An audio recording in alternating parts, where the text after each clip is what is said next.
Bismillahirrahmanirrahim. Assalamualaikum warahmatullahi wabarakatuh. Alhamdulillahi rabbil alamin. Wassalatu wassalamu ala rasulillahil karimil amin. Wa ala alihi wa sahbihi wa dhurriyyatihi wa ummatihi ila yaumiddin. Wa ba'du. Saudara-saudariku, berjumpa kembali dalam kajian Aqsa Al-Quran Sunnah Solution. Kita bermohon pada Allah Subhanahu wa Ta'ala, semoga kita semua senantiasa diberkahi, dirahmati, dan diampuni oleh Allah Subhanahu wa Ta'ala.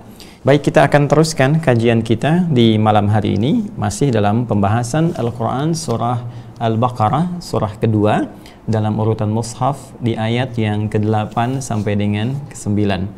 Untuk lebih memberikan fokus kepada kita semua di pertemuan malam hari ini, saya ingin memberikan sedikit pengingat bahwa di pembuka Al-Baqarah dari ayat 1 sampai dengan ayat ke-7 yang telah kita pelajari dan ke-8 sebagian besar yang telah kita uraikan di pertemuan lalu, garis besarnya memberikan gambaran kepada kita tentang golongan manusia yang terklasifikasikan dalam paparan ayat-ayat Al-Quran. Setidaknya secara umum terbagi kepada 3 golongan utama. Dan dengan itulah kita akan menghadapi 3 golongan ini dalam interaksi sosial, dan dibimbing kita oleh Al-Quran untuk bersikap dalam menghadapi 3 golongan ini, sekaligus menjadikan dari 3 ini mana yang bisa menjadi teman dalam kehidupan, mana yang harus diwaspadai, dan mana yang memang harus dihindari, sehingga dengan itu tetap berada dalam kenyamanan hidup dunia dan ridha Allah Subhanahu wa Ta'ala untuk menggapai kebahagiaan akhirat. Golongan 1 sampai dengan 5, ayat 1 sampai 5 di Al-Baqarah menunjuk pada golongan yang pertama, yang dengan itu diberikan oleh Allah bahkan jaminan di ayat yang kelimanya, jika mengikuti track golongan ini, maka Allah akan berkenan memberikan segala bimbingan yang mengiringi seluruh aktivitas kita. Allah langsung berkata dalam firman-Nya, ulaika ala hudam mir rabbihim. Golongan ini merekalah orang-orang yang akan diberikan petunjuk, yang akan dinaungi oleh bimbingan Allah Subhanahu wa Ta'ala kemanapun dan dimanapun mereka beraktivitas. Di rumah tangga mendapat petunjuk Allah, kemudian di pekerjaan mendapat bimbingan dari Allah, ya, dalam aktivitas kehidupan dapat bimbingan dari Allah, sehingga dengan bimbingan itu maka kemudahan-kemudahan bisa diraih dan kesuksesan mudah untuk digapai. Kemudian wa ulaika humul muflihun. Ya, karena dengan itu, dengan bimbingan, pedoman tadi, maka mereka pun terjamin langsung oleh Allah mendapatkan kebahagiaan, ketenangan, kenyamanan, kesuksesan dalam kehidupan. Amalan-amalannya kita ingatkan kembali tanpa bosan bahwa mereka itu orang yang terus mengupgrade imannya. Ingat di ayat 3 itu, alladzina yu'minuna bil ghaib. Ya, mereka terus meningkatkan keimanannya karena bentuknya mudhari'. Ya, mudhari' tidak statis, dia tidak diam, tapi dia terus bergerak meningkat, ya, present continuous future, ya, sejak dia mulai menyatakan beriman kepada Allah, bahkan sejak terlahir dia rawat imannya, setiap waktu dia tingkatkan sampai kapanpun hingga dia wafat menuju Allah Subhanahu wa Ta'ala. Jadi orang ini jika ingin mendapatkan bimbingan dari Allah, kemudahan-kemudahan dalam hidup, penggapaian kesuksesan yang dengan sukses itu ada berkah di dalamnya, maka yang pertama bimbingan dari Al-Quran adalah proses untuk terus meningkatkan keimanan kepada Allah Subhanahu wa Ta'ala. Dengan cara apa? Meningkatkan iman selalu lewat amal. Karena itu sering saya katakan rumus, bahkan dalam kitab-kitab hadis, petunjuk dari Rasulullah SAW, seorang yang paling otoritatif di muka bumi ini, yang ditugaskan langsung oleh Allah menafsirkan ayat-ayat Allah melalui hadis-hadisnya dan tuntunan sunnah-sunnahnya. Baik, kata iman seringkali ditunjukkan dengan pembuktian berupa amal saleh. Karena itu di kitab-kitab hadis, bahkan termasuk Al-Imam Al-Bukhari ketika mengawali Kitabul Iman langsung menuliskan di pembukanya, al-imanu qaulun wa amalun, ya, aqwalun wa af'alun, yaitu komitmen dengan lisan, komitmen dengan hati yang dibuktikan lewat tindakan-tindakan berupa amalan-amalan. Jadi kalau kita ingin mencharge, bahkan menaikkan terus iman kita, maka caranya adalah membuktikan lewat amalan. Amalan-amalan ini itu yang secara umum disebut dengan amalan takwa. Ya, amalan apa? Takwa.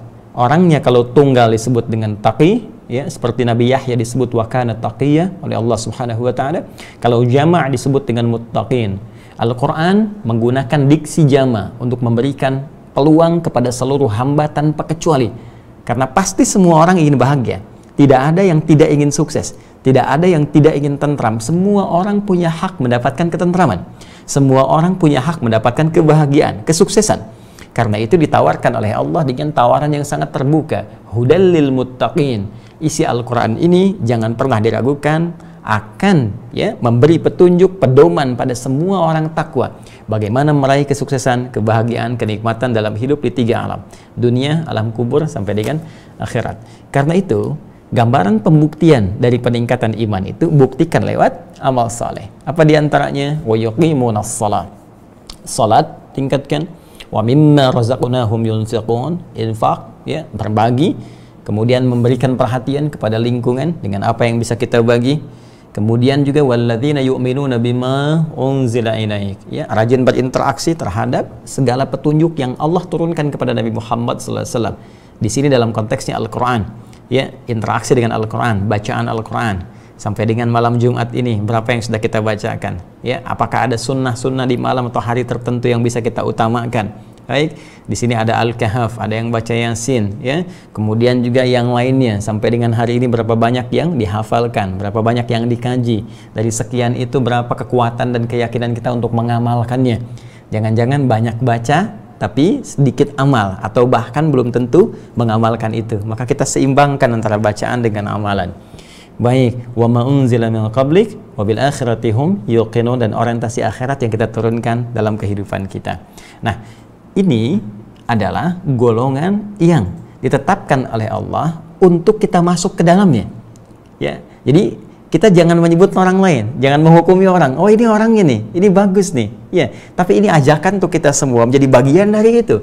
Cara cepatnya, kalau kita ingin mendapatkan status itu, mendapatkan jaminan tadi, maka betul dengan pembelajaran atau berteman dengan golongan-golongan pertama ini. Maka cari orang-orang yang rajin sholat, cari orang-orang ahli Al-Quran. Insya Allah, yang belum berumah tangga mendapatkan istri ahli Al-Quran, suami ahli Al-Quran, rajin sholat, suka berbagi, sifat sosialnya tinggi, itu sudah tanda-tanda kebaikan. Dan ukurannya iman, ingat, ukurannya iman. Pun demikian, mendapatkan teman di kampus, mendapatkan teman di sekolah, teman dalam bekerja dan sebagainya. Ukuran-ukuran tadi, itu ukuran yang mengantarkan jalan cepat menuju kebahagiaan, jalan cepat menuju kesuksesan. Anda di satu divisi sedang susah, tiba-tiba mendapatkan teman yang tadi ngajak sholat, rajin baca Al-Quran, rajin berbagi, Anda bisa cerita, minimal ketentraman itu ada, walaupun mungkin solusi belum seketika datang. Jadi itu manfaatnya. Ternyata berteman dengan orang-orang golongan pertama ini, itu diantara cara cepat dan singkat membangun kedekatan dengan Allah plus mengantarkan pada kemuliaan dan kebahagiaan. Itu poin pertama. Yang kedua, ada antitesisnya yang pernah saya sampaikan, paradoks dengan golongan pertama, yaitu golongan kedua. Golongan yang menutup diri, menutup hubungannya dengan Allah Subhanahu wa Ta'ala, sehingga seluruh bagian informatif dari tubuhnya tidak berfungsi dengan maksimal. Baik pendengarannya, baik penglihatannya, pun demikian dengan pencernaan akalnya. Bahkan yang paling berbahaya, khatamallahu ala qulubihim, hatinya, pikirannya seakan terkunci, gitu kan? Karena perilakunya. Wa ada sam'ihim, pendengarannya pun susah mendengar nilai-nilai kebaikan. Wa ada absarihim ghisyawah, bahkan pandangannya sulit menatap nilai-nilai kemuliaan. Walahum adzabun azim, sehingga harus diancam dengan siksa yang sangat dahsyat. Apa yang menyebabkan ini terkunci? Pernah kami terangkan di pertemuan yang lalu, silahkan digali lagi dan hati-hati. Kalau Al-Quran memberikan gambaran, bahkan penegasan, artinya itu pasti akan terjadi. Baik, penyebab telinga bisa tidak peka mendengar petunjuk-petunjuk Allah, pandangan bisa tidak peka melihat petunjuk-petunjuk Allah. Pun demikian dengan pikiran, itu disebabkan karena beberapa faktor, utamanya ada harta, ada tahta, pun juga demikian dengan ilmu dan tambahan sedikit dari tenaga. Hati-hati, betapa banyak mencari harta, lupa dengan ibadah, lupa dengan persiapan pulang. Betapa banyak orang mencari tahta, kedudukan, lupa melakukan tindakan-tindakan yang dilarang oleh Allah. Pun demikian dengan pengetahuan, seperti pernah kita uraikan. Karena itu, bagi kita yang passionnya memilih di bidang harta, pengen jadi pengusaha, pengen jadi pebisnis, pedagang, kan, dan sebagainya, maka pelajari pedoman-pedoman di Al-Quran dan hadis terkait dengan manajemen harta. Keluarkan, misalnya manajemen bisnis dalam Al-Quran dan hadis, keluarkan ayatnya, keluarkan hadisnya, kemudian tilawahi. Jangan jauh-jauh dulu. Dulu zaman Rasulullah SAW demikian, ngaji, jalan ngaji, Tapi ayat-ayat spesifik sesuai dengan profesi, itu yang diturunkan jadi sebuah kurikulum dalam kehidupan. Jadi passion, memilih apa yang akan kita kerjakan, itu disupport dengan akar spiritual yang kuat. Sehingga dengan itu pendampingan Allah terhadap aktivitas kita, itu selalu abadi. Mengiringi setiap titian aktivitas kita. Ya, karena itu cara paling cepat, seperti yang pernah saya sampaikan, keluarkan ayat-ayatnya. Bahkan memulai dengan tilawah itu. Ya, kita mengkaji sebelum mengeksekusi. Adaptasi dulu dengan ayat-ayatnya. Adaptasi dengan pengetahuan hadisnya, pelajari tantangan-tantangannya. Kalau saya buka usaha begini, ya tantangannya seperti apa, gambarannya bagaimana, solusinya seperti apa, jalannya seperti apa. Setelah dipelajari, lalu kemudian mulai bertawakal kepada Allah, berdoa, minta diberi kemudahan, ikhtiar dengan cara yang benar, lalu tunggu hasilnya. Fa idza faraghta fansab wa ila rabbika farghab, berharap akan kemuliaan yang Allah telah janjikan. Bahasanya janjikan, kan? Dan pasti diarahkan. Pun demikian yang passionnya misalnya di tahta, ya, ingin mencari kedudukan di jabatan, bagaimana caranya yang benar, yang tidak menyimpang, tidak keliru, diikuti jalannya, petunjuknya ada. Pun demikian lengkap sekali. Di kedokteran ada, di pendidikan ada, kan? Hampir semua passion yang didapatkan dalam kehidupan di muka bumi ini petunjuknya ada. Pedomannya lengkap. Karena itu saya sering katakan, miniatur kehidupan di masa Rasulullah SAW yang diwariskan pada generasi setelahnya bukan sekedar menampilkan kepada kita pedoman yang terstruktur dan lengkap, tapi pembuktian dari setiap profesi yang pernah mereka jalani. Lihat, sahabat-sahabat Nabi yang diwariskan kemudian pengetahuan yang didapatkan dari Nabi kepada generasi setelahnya, para tabi'in, melahirkan siapa saja. Ya, bukan sekedar ulama-ulama hebat dalam pendidikan syariah. Yang ahli fiqih, ahli tafsir, ahli hadis, itu tak terhitung jumlahnya. Dan karyanya luar biasa. Jangan bayangkan kondisi sekarang, yang mudah menemukan komputer. Ya, ada printer, bisa ngetik, bisa ngeprint sendiri. Sekarang bisa bicara, direkam, keluar dalam bentuk tulisan, langsung diprint. Tidak. Dulu orang dengan pengetahuan yang sangat dahsyat, wawasan yang sangat luas. Tapi sarana dan prasarananya terbatas. Ya, coba lihat penerangannya bagaimana, tintanya seperti apa. Tapi silahkan cek. Berjilid-jilid kitab yang bahkan bisa temukan, ya, kita dapati sampai hari ini. Perhatikan manuskrip-manuskrip yang sampai kepada kita. Bagaimana tinta-tinta itu digunakan dengan sangat luar biasa. Ya, bagaimana dengan keterbatasan cahaya bisa menulis berjilid-jilid kitab. Satu kitabnya itu bisa ukuran cukup besar. Ini saja yang Ibnu Katsir rahimahullah, ya, yang ukuran seperti ini ada lebih besar lagi. Ada yang segini, ada yang segini. Ya, berapa halaman dibuat, berapa jilid, itu baru satu karya. Ada yang nulis 600 kitab, satu kitab, satu judul, yaitu 600 karya, satu karyanya bisa puluhan, ya, bahkan belasan jilid gitu. Itu sangat luar biasa. Ya, ada yang pengusaha, asetnya sampai sekarang masih ada. Ya, ada yang aktif di bidang jabatan misalnya, di birokrasi ada, sampai dikenang sampai dengan sekarang, sukses kepemimpinannya. Ya, ada juga kemudian, ya, di bidang-bidang yang lain, teman-teman sekalian, ya, ada di usaha, di bisnis, asetnya ada, di bidang birokrasi, di militer, lengkap semuanya. 12.000 sahabat Nabi, 38-nya panglima, pengusahanya ada, birokrasinya ada, ya, dan seterusnya. Ya, pun demikian dengan pengajar, tipikal kita dalam usaha, yang di kebun ada, yang bertani ada gitu. Jadi semuanya ada. Tinggal kita keluarkan passion apa yang bisa kita lalui dengan petunjuk-petunjuk itu. Tapi ingat, tantangannya pun mesti kita kenali, dan ini pun dikedepankan dalam menu kehidupan Nabi Shallallahu Alaihi Wasallam. Begini loh kisah orang-orang yang tadinya rajin tahajud, rajin puasa. Begitu dapat proyek, lupa dengan tahajud, lupa dengan puasa, lama-lama lupa dengan sholat sunnah, lupa dengan sholat fardu, lupa bayar zakat. Itu pun terjadi. Ya, dan itu bisa nyata gitu. Silahkan cek. Ya, tidak sedikit kan orang-orang yang bermohon dengan tahajudnya banyak, terus rajin sedekah, rajin puasa, begitu diberikan oleh Allah satu proyek saja, lupa dengan itu semua. Ya. Karena itu, kadang dalam satu sisi tertentu, Allah itu langsung melatih kita sampai ke titik maksimal. Ya, sampai kita kuat dulu. Kadang-kadang baru tahajud sekali belum dikasih itu. 2 kali belum dikasih. Nanti setelah merasakan kenikmatan tahajud, hati sudah lebih bersih dari sebelumnya, nikmat ibadah, dan punya kemampuan mengelola harta benda dengan baik, baru diberikan. Kadang-kadang tak terbatas, kasih lagi, karena Anda sudah punya kemampuan untuk memanagenya dalam naungan ridha Allah Subhanahu wa Ta'ala. Jadi jangan kaget kalau baru tahajud sekali, ke masjid sekali, ya, tiba-tiba misalnya melamar belum dapat, atau ini belum bisa diraih, itu biasa.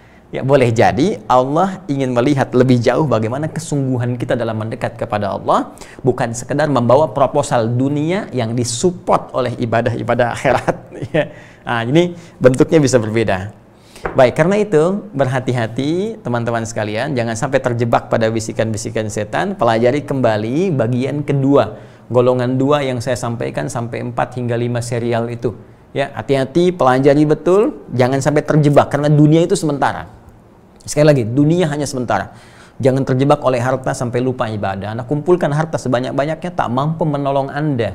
Ya, di sekitar 2 sampai 3 meter di alam kubur itu. Kegelapan itu sifatnya abadi. Ya, abadi sifatnya, bukan hanya di alam kubur, boleh jadi sampai kembali kepada Allah. Itu yang paling berbahaya. Ya, Anda kumpulkan sampai berhektar-hektar, ternyata pulangnya 2 sampai 3 meter juga. Dan kalau nggak punya bekal, gelap seterusnya. Ya, karena itu bertakwalah kepada Allah Subhanahu wa taala. Pun juga yang mencari kedudukan, yang mencari pengetahuan, lakukan dengan cara yang benar, karena pada akhirnya semua itu tidak mampu menolong kita ketika berhadapan dengan hisab yang sesungguhnya. Semua sirna. Silahkan cek di kuburan. Semua gelar punya gelar yang sama. Allah yarham, semoga Allah merahmati. Tapi pertanyaannya, bagaimana Allah merahmati orang ini? Ya, banyak orang berkata, semoga Allah merahmati almarhum itu, yang dirahmati Allah. Tapi apakah nyata dirahmati? Ya, bagaimana bisa dirahmati Allah sementara hidupnya jauh dari Allah? Karena itu tata diri kita. Setiap saat dipertontonkan langsung dalam pandangan mata kita. Ya, diperdengarkan di telinga kita, pendengaran kita hampir setiap hari. Ada yang wafat begini, ada yang wafat begitu. Informasi sebetulnya kepada kita. Besok mungkin kamu, hari ini engkau, malam ini mungkin engkau. Apa persiapanmu untuk pulang kepada Allah? Itu poinnya. Jangan sampai tertipu oleh dunia sehingga kita lupa bahwa kita pun akan kembali. Nah, kemudian yang ketiga, ini pun cukup menarik. Kalau yang kedua sudah pasti kita jauhi unsurnya, kita pelajari. Cuman secara elegan kita pun bisa bergaul dengan nilai-nilai kebaikan. Yang ketiga, ini yang sudah kita terangkan sebagiannya di pertemuan yang lalu tentang golongan orang-orang yang tidak sama antara isi hatinya dengan apa yang ditampakkannya. Tampaknya terlihat baik di tuturnya ataupun perilakunya, tapi ternyata hatinya mengandung racun yang sangat luar biasa berbahaya dengan bisa yang sangat tajam dan mematikan. Nah, ini golongan disebut golongan munafik seperti kita pelajari pertemuan lalu. Ayatnya dimulai dari ayat ke-8, sebagian besar telah kita utarakan. Saya baca kembali, mohon izin. Mohon maafkan saya tadi mengungkapkan dengan lebih cepat supaya memberikan gambaran singkat untuk masuk kepada apa yang akan kita pelajari. Sehingga tiap pekan terus kita teringatkan. Saya ada di mana ini? Saya bergaul dengan siapa? Kemudian apakah saya saja atau sekitaran juga orang-orang di sekitar saya, keluarga, saudara, saudari, kan, kerabat. Ya, karena ajakan Quran kan untuk menjaga keseluruhannya. Ya, ya ayyuhalladzina amanu qu anfusakum wa ahlikum nar. Quran surah ke-66 itu At-Tahrim ayat yang ke-6. Kan, hai orang-orang yang telah beriman, jaga dirimu dan keluarga besarmu dari ancaman neraka. Jadi ini pesan jangan soleh sendirian. Boleh jadi kita sudah lebih baik, tapi ya sebarkan aura kebaikan ini pada orang-orang sekitaran kita sehingga semua mendapatkan peluang yang sama untuk jadi baik. Dan itu jadi pahala jariah juga untuk kita semua. Baik, mohon izin kita lanjutkan dan kita turunkan sedikit ya kecepatannya sehingga lebih mudah untuk dicerna. Bismillahirrahmanirrahim. Wa minan nasi may yaqulu amanna billahi wa bil yaumil akhir wa ma hum bimu'minin. Yuk kita baca sedikit dengan terjemah nahwiyah, terjemah nahwu gramatikal bahasa Arab yang telah kita pelajari di pertemuan yang lalu. Wa minan nasi, wa-nya masih ingat istinaf ya, pembuka berita, dan kami informasikan kepada kalian semua selain dari dua golongan yang telah diutarakan itu, ada di antara manusia, ya, dari sekian manusia yang hidup berinteraksi sosial di muka bumi. Ingat kalimatnya nas, ya kan? Bukan insan, bukan al-ins, bukan bashar, bukan bani Adam. Wa minan nasi, dan kami informasikan kepada Anda semua bahwa dari sekian manusia yang hidup berinteraksi sosial di muka bumi ini, may yaqulu amanna billahi wa bil yaumil akhir. Ada yang mendeklarasikan, ada yang mengungkapkan dengan begitu percaya diri dengan lisannya ya bahwa amanna, kami betul-betul telah yakin tanpa ragu beriman billahi kepada Allah, kemudian wabil yaumil akhir, dan terhadap janji-janji yang diberikan di hari akhirat ya, tentang hadirnya hari akhirat, tentang janjinya ya, tentang hisab, tentang surga dan neraka, tentang balasan pahala dan sebagainya. Kemudian wa ma hum bimu'minin, dan sebetulnya mereka benar-benar tidak termasuk dalam golongan yang beriman itu. Baik, kita pernah ulas di pertemuan yang lalu, kawan-kawan sekalian, ayat ini sampai kita bacakan juga dari sebagian keterangan yang disampaikan atau diulas oleh Al-Imam Ibnu Katsir dalam kitabnya Tafsir Al-Qur'anil Azim tentang awal mula sifat nifaq yang melahirkan orang-orang munafik di kalangan Al-Madinah Al-Munawwarah pada masa itu. Yang penting kita garis bawahi saat ini sedikit saja, ya, ada yang menarik untuk di i'rab, kemarin belum kita sempurnakan sepenuhnya. Ujung ayat di ayat yang ke-8, ya. Wa ma hum, seperti ini, bimu'minin. Ya. Saya berikan tema dulu. Golongan ketiga dari klasifikasi manusia yaitu kalangan munafik. Ya.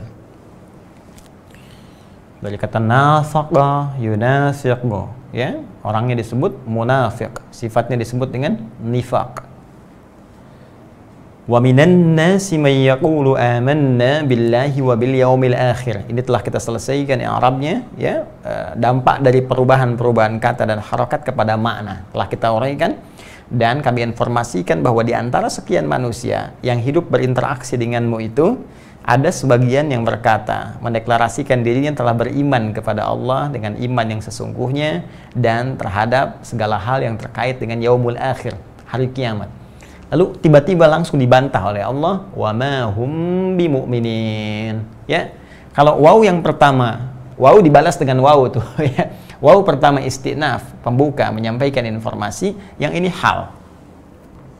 Ya. Hal. Menerangkan keadaan, ya. Kaifa haluk, bagaimana keadaanmu, ya. Nah, jadi dalam bahasa Arab hal itu keadaan, ya. Kaifa haluk ya akhi, bagaimana kondisimu, keadaanmu hari ini saudaraku. Dan kaifa haluk ya ukhti. Kalau orang Arab biasanya suka menyingkat begini, kalau untuk ke perempuan kaifa haluki, kalau laki-laki kaifa haluka. Tapi karena ujungnya dibaca mati kaifa haluk, maka untuk perempuan biasanya pakai i di lamnya, kaifa halik ya ukhti. Halik ya, kaifa halak ya akhi. Jadi u-nya dihilangkan oleh mereka. Ini yang slang, ya, yang biasa pindah misalnya harakat karena disukunkan di akhirnya. Kaifa halak ya akhi, bagaimana kabarmu ya saudaraku laki-laki? Kaifa halik ya ukhti, bagaimana kabarmu saudariku, ya. Tapi kalau fasihnya gunakan dhammah, kaifa haluk, kaifa haluka, kaifa haluki. Tapi poinnya hal itu menunjuk pada keadaan. Ya. Nih. Keterangan terkait dengan kondisi apapun pada objek atau subjek yang sedang atau akan diterangkan. Jadi kalau kita ingin memberikan keterangan yang melekat, ya, pada satu objek tertentu atau subjek tertentu yang ingin kita sifati, keterangannya kita sampaikan keadaannya, sifatnya disebut dengan na'at, ya, atau sifah. Nanti penempatannya dalam redaksi Kufi dan Basri itu agak berbeda istilah tapi esensinya sama, ya. Di sini kita akan menerangkan tentang keadaan sesuatu yang sesungguhnya seperti apa. Ya, bukan dari yang tampak kelihatan begini, tapi keadaan dalamnya tak nampak. Kita ingin terangkan ini loh kondisi yang sesungguhnya begini. Keadaannya seperti ini, keterangannya begini. Maka dalam bahasa Arab nanti ada di pembahasan ilmu nahwu disebut dengan hal. Ya, biasanya posisinya nasab atau mansub. Wawunya hal. Jadi menariknya begini, Allah membuka informasi pernyataan mereka declare, deklaratif, ya, declare, menyatakan saya beriman kepada Allah, kami yakin dengan akhirat. Tapi ternyata dijelaskan oleh Allah keadaan mereka yang sesungguhnya, ya. Nah, kita baca dengan terjemahan nahwunya, dan saya terangkan keadaan mereka yang sesungguhnya, kata Allah. Nah, ini yang paling menarik. Jadi mereka mendeklar, dibantah langsung oleh Allah, dijawab dengan waw hal, wa ma hum bimu'minin, wa, dan saya terangkan keadaan mereka sesungguhnya pada kalian semua. Ya. Di sini kita gunakan maknya nafi, tapi kita pakai dengan rumus yang hijaziyah. Jadi ada mak hijaziyah, al-amilah. Jadi kalau kita melihat ma begini, ma itu ada nanti bentuknya isim mausul. Ini istilah saja ya. Ya, untuk menyambungkan sesuatu. Ada ma itu bisa menggunakan istifham. Istifham itu tanya, ya, mas muka, siapa nama Anda? Ada ma sifatnya nafi. Ya, nafi itu menolak sesuatu. Nah, di kalangan orang Hijaz, Hijaziyah disebutnya ma al-Hijaziyah, ma ini punya fungsi seperti laisa. Ya, laisa itu menolak sesuatu, menafikan atau menolak, ya.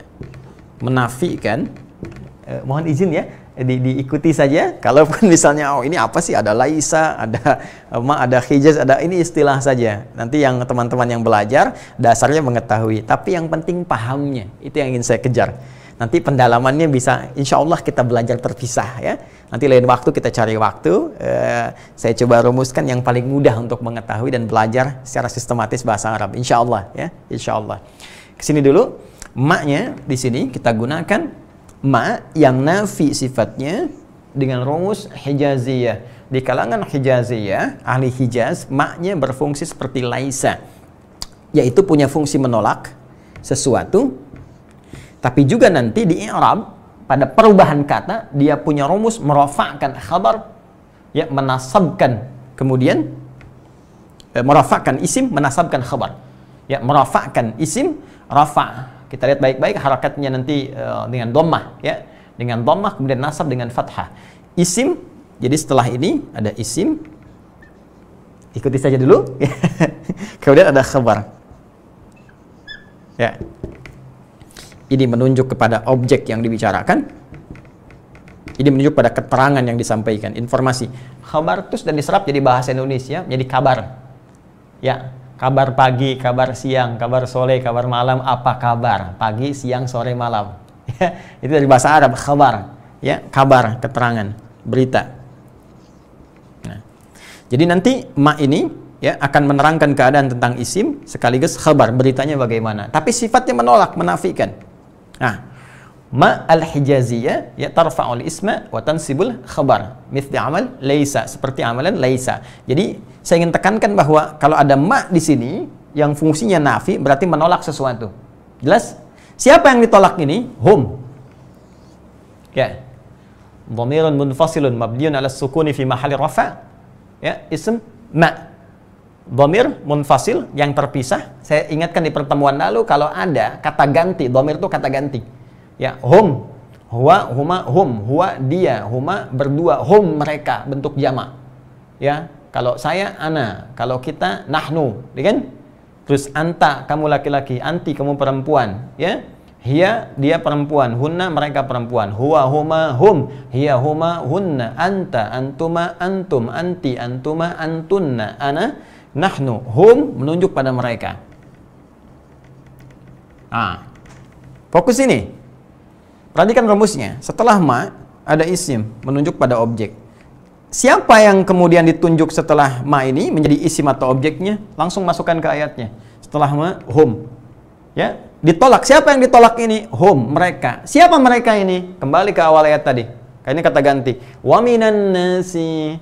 Dan dari sekian manusia itu, may yaqulu, ada yang berkata. Tuh, orang-orang itu yang berkata. Jadi ada yang ditolak oleh Allah, yang declare tadi. Ya, secara singkat golongan munafik ini. Jadi mereka mengatakan di lisannya, perilakunya menunjuk seakan benar, tapi ditolak oleh Allah. Wa ma hum. Ya, dan mereka itu bukan seperti itu kata Allah, ditolak oleh Allah Subhanahu wa taala. Yang nolak bukan manusia, yang nolak Allah. Karena Allah Maha tahu dengan keadaan hati seseorang. Wa ma hum, kemudian pakai ba lagi. Saya sudah pernah sampaikan kalau ada huruf di sini nafi menolak sesuatu, mau pakai ma, mau pakai laisa, kemudian kalimat sebelum akhirnya ditutup, ya. Sebelum akhirnya ini ada ba yang bergandeng dengannya, maka fungsi ba-nya menjadi taukid atau penguat, ya. Seperti firman Allah di surat At-Tin itu, ya, di penghujung ayatnya. Alaisallahu bi ahkamil hakimin. Laisa pakai ba di ujungnya. Sifatnya taukid atau penguat. Kalau sudah pakai taukid, ini menunjuk Allah sangat begitu serius dan tidak main-main cara menerjemahkannya, dan mereka itu benar-benar, saya yakinkan ya, kata Allah, ya saya yakinkan, saya terangkan, dan saya terangkan pada kalian, mereka itu benar-benar tidak mukminin, beriman sama sekali. Ya, ini mukmininnya, ini khabar ma ke sini, dan bentuknya jama' di sini. Bentuknya apa? Bentuknya jama', menunjuk kepada golongan ini bukan sekedar akan menunjuk tokoh 1, 2, 3 orang, tapi bisa juga menunjuk pada kelompok yang cukup banyak. Dan saya sampaikan di pertemuan yang lalu bahwa sifat nifak yang membentuk orang munafik ini menunjukkan bahwa sifat ini bisa menular, membentuk satu golongan atau komunal, kelompok tertentu. Bukankah sebab munculnya munafik ya dengan sifat nifaknya di Al-Madinah Al-Munawwarah karena ketokohan salah seorang Abdullah bin Ubay bin Salul dulu itu ya, yang mereka orang-orang Aus dan Khazraj, dua suku yang kuat di Madinah yang sudah siap kemudian membentuk satu sistem komunal, sistem sosial yang kuat, membentuk satu komunitas yang baik ya, tapi sangat disayangkan ya dipelihara kemudian oleh orang-orang Yahudi pada masa itu supaya bertikai. Ya tidak pernah akur selama 600 tahun. Tapi mereka sepakat bahwa ada satu yang disosok, yang digadang-gadang oleh mereka, diproyeksikan menjadi pemimpin, yaitu Abdullah bin Ubay bin Salul. Tapi ternyata rencana tidak sesuai dengan harapan. Dengan tibanya sosok yang lebih baik, Nabi Muhammad SAW, yang dengan tulus ikhlas memberikan perhatian, merubah suasana Yathrib yang kotor jadi Madinah yang penuh dengan cahaya, semua meningkat, resesi selesai, kemudian perselisihan pun selesai, tuntas semuanya, jadi baik keseluruhannya. Sehingga orang-orang condong kemudian untuk mendapat dan mendengar dari Nabi Muhammad SAW. Maka pada saat itulah Abdullah bin Ubay bin Salul di baru satu. Ya, seperti saya sampaikan pertemuan lalu, dia berpikir, kalau saya ingin tetap jadi raja, saya ingin tetap dapat kedudukan, maka saya harus mendapatkan simpati dari pengikut Muhammad SAW. Maka caranya bagaimana? Menampakkan keislamannya, tapi hatinya memendam kebencian yang sangat kuat. Maka masuklah Islam dengan berkamuflase, diikuti kelompoknya, ditularkan virusnya kepada mereka, dan inilah awal kemunafikan muncul di Al-Madinah Al-Munawwarah yang kemudian menjadi sistemik karena mengelompok dan melahirkan komunal-komunal tertentu. Nah, ini pelengkap di pertemuan yang lalu. Kita akan teruskan bagaimana sifat-sifat mereka, bagaimana ciri-cirinya, supaya kita bisa secara elegan bergaul tapi waspada dan bisa menghindari tipu daya sifat-sifat semacam ini. Kita akan lanjutkan setelah menunaikan sholat Isya berjamaah. Saudara-saudariku, kembali berjumpa dalam kajian Aqsa Al-Quran Sunnah Solution. Kami di sini dari Indonesia bagian barat, tepatnya di Bekasi, telah menunaikan sholat Isya berjamaah. Pun demikian, kita bermohon pada Allah bagi saudara-saudariku yang juga telah menunaikan sholat Isya berjamaah beserta amalan sunnahnya. Semoga Allah berkenan menerima seluruh amalan yang telah kita tunaikan. Begitu pula bagi saudara-saudariku yang terhubung dengan saluran ini dan boleh jadi berada di wilayah Indonesia yang berbeda waktunya dan telah menunaikan sholat Isya. Semoga demikian diterima sholat kita semua. Juga saudara-saudariku yang terhubung di saluran ini ada Hidayat Official yang terhubung dari belahan negara atau dunia yang berbeda. Tadi saya dapat informasi ada yang terhubung dari Kanada, dari Jepang, dari Hong Kong, Abu Dhabi, Taiwan, Malaysia, dan beberapa yang lainnya. Saya bermohon pada Allah semoga seluruhnya senantiasa disehatkan, diberkahi, dan diberikan kemuliaan oleh Allah Subhanahu wa Ta'ala. Baik, kita coba lanjutkan kembali pembahasan kita seputar golongan ketiga, termasuk klasifikasi manusia yang diinformasikan langsung oleh Allah Sang Pencipta lewat keterangan Al-Quran Al-Karim di surah Al-Baqarah, surah yang kedua di ayat yang ke-8, dimulai dari ayat yang ke-8.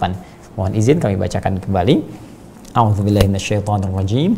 Wa minan nasi may yaqulu amanna billahi wa bil yaumil akhir wa ma hum bimu'minin. Dan kami informasikan, kata Allah, dari sekian manusia yang hidup berinteraksi secara sosial denganmu, akan kau dapati orang-orang yang mendeklarasikan dirinya beriman kepada Allah dan hari akhir. Namun ketahuilah, sesungguhnya mereka benar-benar tidak beriman. Ada yang menarik seperti diuraikan sebelum Isya tadi, bahwa ketika orang-orang mendeklar dirinya, manusia mengatakan kami beriman, ternyata yang membantah keimanan itu bukan Rasulullah SAW, tetapi langsung Allah yang memberikan informasi. Dan ini karakteristik dalam Al-Quran terkait keimanan, kekufuran, itu informasinya secara prerogatif langsung turun dari Allah. Ya, bantahan dengan diksi yang serupa, ya, situasi yang berbeda, tapi penegasan yang sama. Kita dapati misal di Quran surah ke-49 Al-Hujurat, ya, di ayat ke-14, ketika segolongan Arab Badui juga mendeklarasikan diri mereka beriman kepada Allah. Qalatil a'rabu amanna, ya, segolongan Arab Badui berkata, kami telah beriman kepada Allah Subhanahu wa taala. Maka apa yang terjadi? Allah memberi perintah kepada Nabi untuk menyampaikan. Jadi langsung dari Allah keterangannya. Qul, katakan Muhammad sallallahu alaihi wasallam. Ini kata qul, ya, ini menunjukkan bahwa informasi ini bukan bersumber dari Nabi, tapi ada perintah yang meminta Nabi menyampaikan. Itulah diantara hikmah, ya, diantara pembuktian tentang kebenaran risalah Nabi Muhammad sallallahu alaihi wasallam dan otentisitas Al-Quran, kebenaran mutlak Al-Quran. Ya, ada yang menuduh Rasulullah ini Al-Quran buatan Muhammad SAW, Al-Quran rekayasa Nabi. Ya, bukan hanya kini, 15 abad yang lalu pun sudah ada yang seperti itu. Jadi kalau ada orang sekarang berkata Al-Quran rekayasa Nabi Muhammad, ini orang ketinggalan informasi, terlalu jauh, ya, dan terlambat, sangat jauh terlambatnya, karena 15 abad yang lalu keterangan ini, ya, dugaan ini, bahkan tuduhan ini sudah muncul dan langsung dibantah. Apa diantara bantahan yang paling elegan? Qul, katakan. Ya, mustahil ada orang misalnya membuat sesuatu langsung kemudian tiba-tiba informasinya diarahkan kepada pihak lain. Qul. Ya, kalau bisa Nabi berkata langsung huwallahu ahad, ya, Allahus samad. Tapi ketika qul, berarti ada yang memerintahkan. Kalau ada yang memerintahkan, berarti bukan bersumber dari personalnya, bukan bersumber dari pribadi beliau, tapi ada sisi yang lain yang lebih punya kekuatan. Karena yang merintah itu pasti lebih kuat. Ya, Allah lebih kuat. Allah perintahkan qul a'udzu birabbin nas, qul a'udzu birabbil falaq, qul a'udzu birabbin nas, qul huwallahu ahad. Ya, jadi setiap ada qul ini menunjukkan bentuknya apa? Bentuknya perintah. Qalatil a'rabu amanna, sebagian orang Arab Badui berkata kami telah beriman. Qul, katakan Muhammad SAW, saya perintahkan kepadamu, katakan kepada mereka, lam tu'minu, kalian belum serius, nggak benar iman kalian, belum benar-benar beriman. Walakin qulu aslamna, tapi cukup katakan kami baru mendeklarasikan masuk Islam. Ya, karena orang yang berislam, ya, yang berkata kemudian dengan lisannya asyhadu an la ilaha illallah, bukan orang yang menjaga syahadatnya sejak dalam kandungan ibundanya lahir, dia jaga sampai dengan wafat. Ya, tapi kadang-kadang ada orang yang sudah bersyahadat dalam kandungan ibundanya, terlahir dengan fitrahnya, hanya lingkungan memberikan pengaruh kepadanya sehingga menjauh dari Allah Subhanahu wa taala. Lalu Allah berikan petunjuk dengan segala sifat rahmannya, dengan pendengarannya, dengar informasi tentang Islam, dengar azan, dengan penglihatannya, tiba-tiba lihat di televisi, lihat di majalah, lihat di YouTube, lihat di media sosial ada tentang keislaman, itu hidayah. Ya, ada petunjuk kepada akalnya, sedang diskusi menemukan ini, didiskusikan, itu dari Allah petunjuk. Diberikan untuk kembali. Ketika dia kembali mendapatkan itu semua, ada kesadaran dengan benar, diucapkan di lisannya asyhadu an la ilaha illallah wa asyhadu anna muhammadar rasulullah SAW. Itu kalimat di lisan menjadi kunci pembuka babul Islam, pintu keislaman, masuk Islam. Hanya apakah kalimat ini, kalimat iman ini sampai ke hati atau tidak? Nah, ini bergantung pada suasana hatinya. Motif apa yang mendorong ia mengucapkan syahadat itu? Bagi kalangan orang munafik, orang-orang tertentu, karena ada penyakit di hatinya, kalimat ini nggak nyampe ke hati. Ya, kalimat ini cuma di lisannya. Karena itu teruskan ayatnya di Quran surah 49 tadi, ayat ke-14, walakin qulu aslamna walamma yadkhulul imanu fi qulubikum. Ya, katakan saya secara formal baru masuk Islam. Tapi formalitas. Karena kenapa? Kalimat iman yang diucapkan di lisan itu tidak ditembuskan kepada hati, ke jiwa, ke sini. Ya, kenapa? Karena semua yang tembus kepada hati, ke jiwa, nanti akan diberikan instruksi dari hati itu dengan petunjuk imannya kepada seluruh anggota tubuh yang membentuk perilaku. Nanti akan nampak. Jadi orang beriman itu akan terlihat dari perilakunya, teman-teman sekalian. Karena itu kalimat iman di Al-Quran itu seringkali disandingkan dengan perilaku. Ya, perilaku yang baik, perilaku itu bahasa Arabnya amal. Ya, kebaikan yang bersumber dari nilai iman, Ya, yang diberi petunjuk oleh Allah disebut saleh namanya. Karena itu ada istilah amal saleh. Ya. Tapi kalau perilaku ini didorong oleh nilai-nilai keburukan dari nafsu, maka keluar yang salah. Maka ada istilah amal salah, sumbernya nafsu. Salah itu sayyi, ya, jamaknya sayyiat. Kalau berbentuk perbuatan disebut su, sumbernya nafsu. Buka Quran surah ke-12 Yusuf, ayat ke-53. Ya, wa ma ubarri'u nafsi, innan nafsa la'ammaratun bisu. Ya, kita tidak bisa mendeklar kita orang suci karena ada potensi nafsu, dan nafsu cenderung memerintahkan kepada su, perbuatan yang buruk. Sifatnya sayyi, jamaknya sayyiat, ya, perbuatan yang disebut dengan su, ya, nilai keburukan. Baik, kembali kepada yang tadi. Maka iman ketika masuk kepada hati, ke jiwa, nanti akan dibimbing, ya, dengan jiwa takwanya, mendorong nilai-nilai keimanan itu ditembuskan, ya, seakan-akan merambat gelombang-gelombang iman itu, merambat ke mata, merambat ke telinga, merambat ke tangan, sampai ke ujung kaki, dan dibimbinglah semua anggota tubuh ini untuk berperilaku. Karena itu seringkali di dalam Al-Quran kata-kata iman disandingkan dengan perbuatan-perbuatan yang baik. Perbuatan tadi amal, baik, saleh, jamaknya salihat. Quran surah 103, wal 'asr innal insana lafi khusr illa alladzina amanu wa 'amilus shalihat. Nah, kalau sudah beramal soleh, maka petunjuk-petunjuk itu akan dibawa kepada aktivitas seluruh anggota tubuh. Karena itu silahkan cek. Ya, ini banyak diinformasikan di Al-Quran. Sebelum menyampaikan fungsi anggota tubuh itu dibuka dengan kalimat iman, dan selalu fungsinya diarahkan pada kebaikan, menolak keburukan, amar ma'ruf nahi mungkar. Ya, seperti saya sampaikan, mata misalnya. Ya kan? Kita pernah sampaikan di surah ke-24 An-Nur itu, ayat 30 untuk laki-laki, 31 untuk perempuan. Qul lil mu'minin, katakan bagi para pemilik iman, jika imannya sampai ke dalam jiwanya, yaghuddu min absarihim, iman itu akan menembuskan cahaya, gelombang-gelombang iman kepada matanya untuk menjauhkan dari hal-hal yang tidak bermanfaat. Jadi yang dilihat yang baik saja. Jadi kelihatan orang beriman itu mustahil menatap yang jelek. Ya, pornografi, porno aksi, proyek-proyek yang tidak benar, itu mustahil. Jadi bagaimana bisa korupsi? Ngelihat yang nggak benar aja nggak akan dilihat. Proyek yang nggak benar itu tersingkir dari pandangannya. Ya ghuddu, dia palingkan, berpaling itu. Jadi nggak mau. Ya, saya nggak mau main beginian ah. Ya, nggak biasa, saya hatinya menolak. Ya kan? Ya, sama persis. Perempuan juga begitu. Wa qul lil mu'minati yaghuddna min absarihinna. Katakan pada perempuan-perempuan pemilik iman yang imannya benar, terpancar dari gelombang hatinya, dari jiwanya, memancar kepada pandangannya, akan membimbing dia untuk memalingkan dari yang tidak benar. Jadi mustahil menatap misalnya yang diharamkan, ya, menatap gambar-gambar yang buruk, tayangan-tayangan yang jelek, ya, apalagi menatap segala hal yang diharamkan sampai jadi perbuatan, itu mustahil. Jadi kalau saya punya keyakinan cukup manusia itu beriman, masuk Islam dengan benar, pasti aman kehidupan dunia dengan benar, ya kan? Nah, sekarang kalau ada orang nggak tembus nih ke dalam jiwanya, ini yang jadi bahaya. Karena ada penyakit di hatinya, nggak tembuslah kemudian kepada jiwanya. Persis begini, ini ada misalnya tumbler begini, ini kan isinya kosong teman-teman sekalian. Ya, kosong nih. Ini bisa diisi apa saja. Ya, setelah masuk ke sini kan mau dikeluarkan gampang, mau lewat sini, mau lewat sini, mau lewat sini, kan? Saya masukkan air misalnya, saya minum, kan bisa saja minum dari sini, dari sini, dari sini, bismillah kita minum. Atau kita berikan misalnya bagian tertentu untuk memudahkan. Tapi kalau tertutup begini, nih, mau kita isi apa saja susah, nggak tembus. Ya, nanti macam-macam nih tertutupnya. Ada yang tertutup misalnya, ya masih halus, masih bisa ditembus, semacam tutup dengan tisu, dengan kertas agak mulai keras, dengan triplek makin susah, dengan yang seperti ini susah dimasukkan.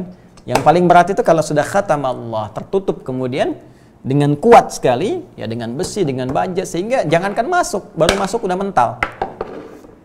Nah ya, nah nanti ada golongan tertentu yang punya penyakit di hatinya, sehingga nggak tembus cahaya-cahaya itu. Sehingga cuma di lisan saja. Kalau cuma di lisan, jadi layanan lisan, lip service. Jadi cuma lisan aja yang berkata, tapi nggak ada kesungguhan dalam jiwanya. Keseriusan itu kan kalau sudah masuk ke hati. Ya kan? Dari mata turun ke hati, jadi serius kan? Jadi lamaran, jadi pernikahan, jadi macam-macam. Dalam konteks misalnya munakahat, kan? Ya kan? Semua yang dari hati itu pasti sungguh-sungguh. Pekerjaan bersumber dari hati pasti serius. Seorang ibu merawat anak dari hati pasti cinta. Suami istri ya dari hati pasti ada sayang, ada rahmat, ada mawaddah, kan? Semua yang dari hati itu pasti kesungguhan. Karena itu iman itu dimintakan dari hati. Ya bukan dari lisan, karena lisan semua bisa berkata, apapun bisa dikatakan oleh lisan. Karena lidah tak bertulang, nggak ada kontrolnya. Hati tidak. Ya, karena itu ketika dari hati ini masuk kepada lisan, maka panggilannya iman lagi. Ya ayyuhalladzina amanu, Quran surah ke-49 ayat 11 sampai 12-nya. Ya ayyuhalladzina amanu, hai orang-orang merasa punya iman, la yaskhar qaumin min qaum, jangan saling mencela. Ya ayyuhalladzina amanu, hai orang-orang beriman, la yaghtab ba'dukum ba'dha. Orang beriman lisannya tidak digunakan pada yang kotor, tidak mencela, tidak bikin ghibah, tidak bikin hoax, ya, tidak jadi buzzer dan sebagainya. Ini penyakit gitu. Ya, mohon izin ya. Ini kita coba obati gitu kan, jadi lebih baik untuk mengecek ada iman nggak. Ya, ada iman, alhamdulillah. Jadi kalau ada iman tuh gini, kalau imannya masih ada, itu akan dibimbing. Oh, kemarin ada yang salah, perbaiki. Tetes iman tuh bagus, ada cahaya.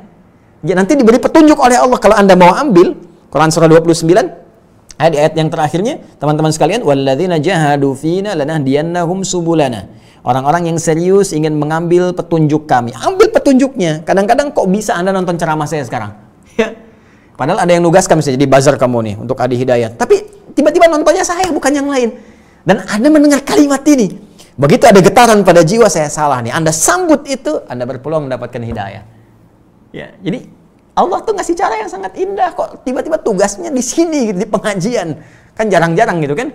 Makanya insya Allah nanti ya dalam waktu dekat mudah-mudahan ada suasananya, kita bikin semua punya peluang, punya hak untuk jadi baik. Nanti saya sedang siapkan nih ya bimbingan untuk teman-teman yang divonis oleh orang nih, oh ini napi, ini begini, tidak. Semua peluang dimiliki oleh semuanya untuk jadi baik. Ya, saya sedang siapkan bimbingan tertentu. Ini teman-teman yang divonis begini, bagaimana jalan kembalinya, kan? Teman-teman yang begini, bagaimana jalan pulangnya, sehingga semua punya pilihan untuk jadi baik. Dan di situ puncak tanggung jawabnya. Kalau masih memilih yang kotor saja, yang salah saja, ya itu nanti resiko masing-masing ditanggung. Yang penting kita sudah berbagi dan mendoakan.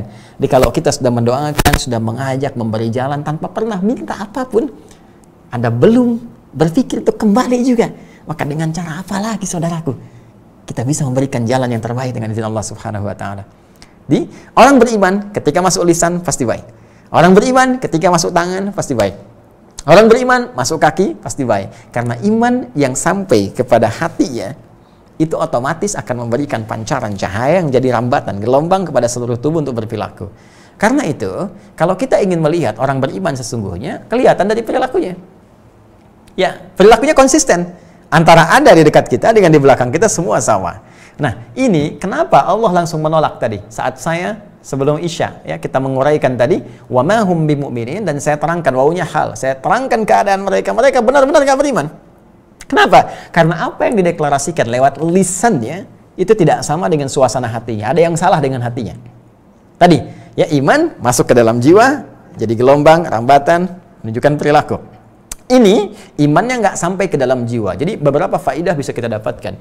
Persoalan iman kufur itu hak prerogatif Allah Subhanahu wa taala. Nggak bisa kita menghukumi segala sesuatu gampang-gampang kita katakan kafir kamu. Ya, kufur kamu, nggak bisa. Ada ukuran-ukuran yang langsung ditetapkan oleh Allah. Ukurannya serupa, hukum berlaku. Tidak sama, jangan coba-coba karena kalimat itu akan mencari pemiliknya di langit dan di bumi. Tidak sampai, tidak ketemu pemiliknya, kembali kepada Anda. Ini jangan mudah mengucapkan kalimat kafir nih. Ini begini, ini menyimpang, ini hukumnya halal darahnya. Ya, itu hati-hati mendengar kalimat seperti itu. Ya, karena itu yang boleh memberikan putusan-putusan demikian adalah yang paham hukum-hukum Allah. Ya, ada kalangan ulama-ulama yang khawas di sini, yang sangat mengetahui hukum-hukum Allah. Ini kategorinya. Jika berkata begini, jika melakukan tindakan ini, ya kemudian diklarifikasi, dicek buktinya apa, ketahuan gini baru hukum berlaku, atau dia deklarasi sendiri. Ya, dan sebagainya. Jadi kalimat-kalimat ini penting untuk diketahui sebagai informasi, ya, nanti dari informasi ditransfer lagi jadi pengetahuan, dari pengetahuan jadi sikap dalam bimbingan kehidupan. Itu poinnya. Yang ini kita tarik garisnya ke sini adalah keterangan Allah Subhanahu wa taala yang menolak klaim orang-orang tertentu dengan mengatakan mereka beriman. Jadi di sini yang ditolak dua, teman-teman sekalian. Ya, yang ditolak dua. Ini kan ada penolakan, nafi. Jadi yang pertama adalah menolak pernyataan mereka sebagai insan beriman. Ya.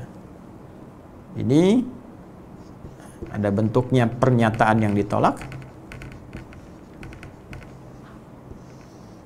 Nah, Jadi keyakinannya, imannya justru dipertanyakan oleh Al-Quran. Kau benar-benar beriman, kok perilakunya begini gitu? Orang beriman nggak begini, ya. Karena itu yang kedua, setelah pernyataannya, keimanannya dipertanyakan, perilakunya pun ya ditolak oleh Allah perilakunya. Aktivitasnya, orang beriman nggak begini. Orang beriman nggak bicara A di depanmu, di belakang jadi B. Ya, nampak baik padahal di hatinya ada keburukan. Nggak begini kata Allah. Orang beriman nggak seperti itu. Karena itu kalau kita menemukan ciri-ciri yang seperti ini, maka ini diantara tanda-tandanya. Ya, persis seperti kita dapati dalam pertemuan yang lalu ketika kami terangkan tentang Abdullah bin Ubay bin Salul. Terlihat seperti baik, pengen support Nabi SAW, menampakkan diri masuk Islam, tapi ternyata tujuannya berbeda. Di hatinya ada proyeksi-proyeksi lain, harapan-harapan dan penguatan-penguatan, bahkan menularkan keadaan itu kepada orang lain, sehingga membentuk komunitas yang dengan komunitas itu berharap bahkan melakukan tindakan buruk kepada Nabi SAW dalam kondisi tertentu. Artinya, ini ada unsur yang tidak sama, tidak selaras, tidak serupa. Ada tercium ya aroma-aroma penipuan, tercium aroma-aroma pengelabuan. Ya, pengelabuan terhadap sesuatu ya yang berbentuk semacam triki ke depan, menampilkan terlihat seperti baik tapi di belakang ada motif yang tidak baik. Itu dalam bahasa Arab disebut khuda'ah namanya. Khuda'atun. Ya. Khuda'ah. Infinitifnya berambil dari kata kerja khada'a. Ya. Kemudian kalau kita ingin teruskan dalam bentuk progresif, fi'il mudhari yang membangun unsur atau makna-makna present, continuous, future, menunjukkan itu terus bergerak, tidak berhenti di satu masa, ya, tapi terus bersambung seakan-akan saling mewasiatkan gitu kan, ya, menularkan di beberapa generasi. Ya, virus itu berhenti, 1-2 tahap berhenti, ganti datang yang lain. Tapi ini tidak, setiap zaman terus, makanya ini paling bahaya ini, virus yang sangat berbahaya. Hipokrit, gitu kan? Munafik itu sangat berbahaya, karena mewariskan setiap zaman dengan tingkat bahaya yang sangat luar biasa. Khada', bentuk progresifnya yakhda'u. Yakhda'u. Ya, gini. Jelas. Menipu, mengelabui, melakukan tindakan seakan bagus di depan tapi di belakang buruk. Ini khuda'ah. Ya, kata kerjanya khada'ah. Yakhda'u.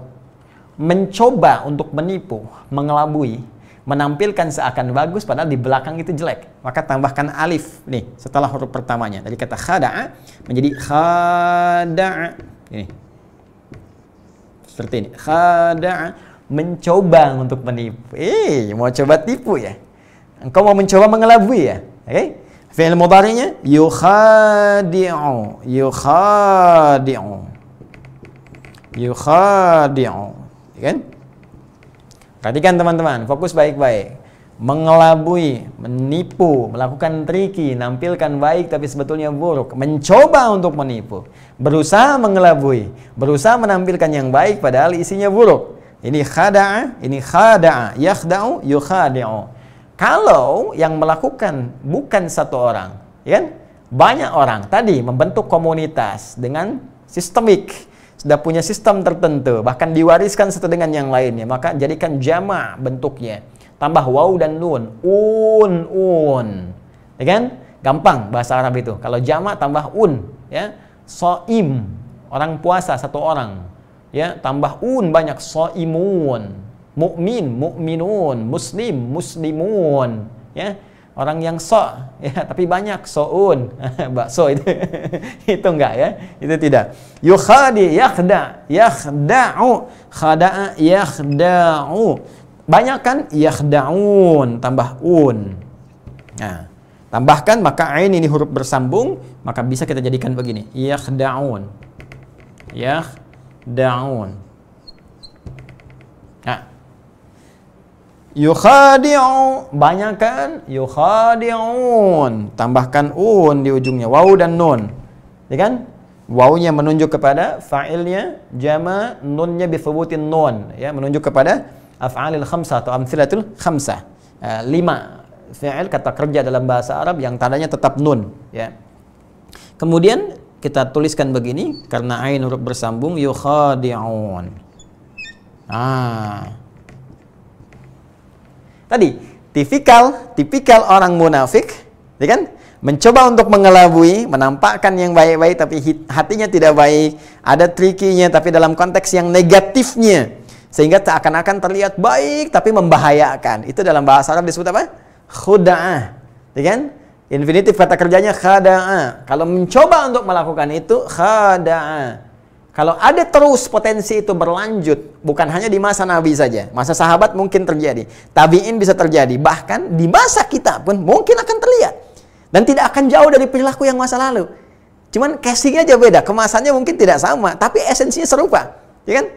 Zaman dulu, Abdullah bin Ubay bin Salul, ada yang mencoba menipu Nabi dalam konteks mencari kekuasaan.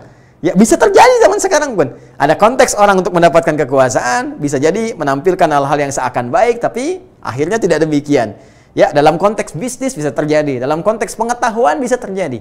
Ya, karena itu kita akan teruskan. Kalau mencoba melakukan khada'a, yukhadi'u, yukhadi'un. Yang paling menarik, setelah kita mengetahui ini, kita baca ayat yang ke-9-nya. Bagaimana Allah menetapkan ciri-ciri perilaku dari kalangan munafik ini supaya kita waspada.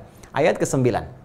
Yukhadi'una Allah walladzina amanu wa ma yakhda'una illa anfusahum wa ma yash'urun.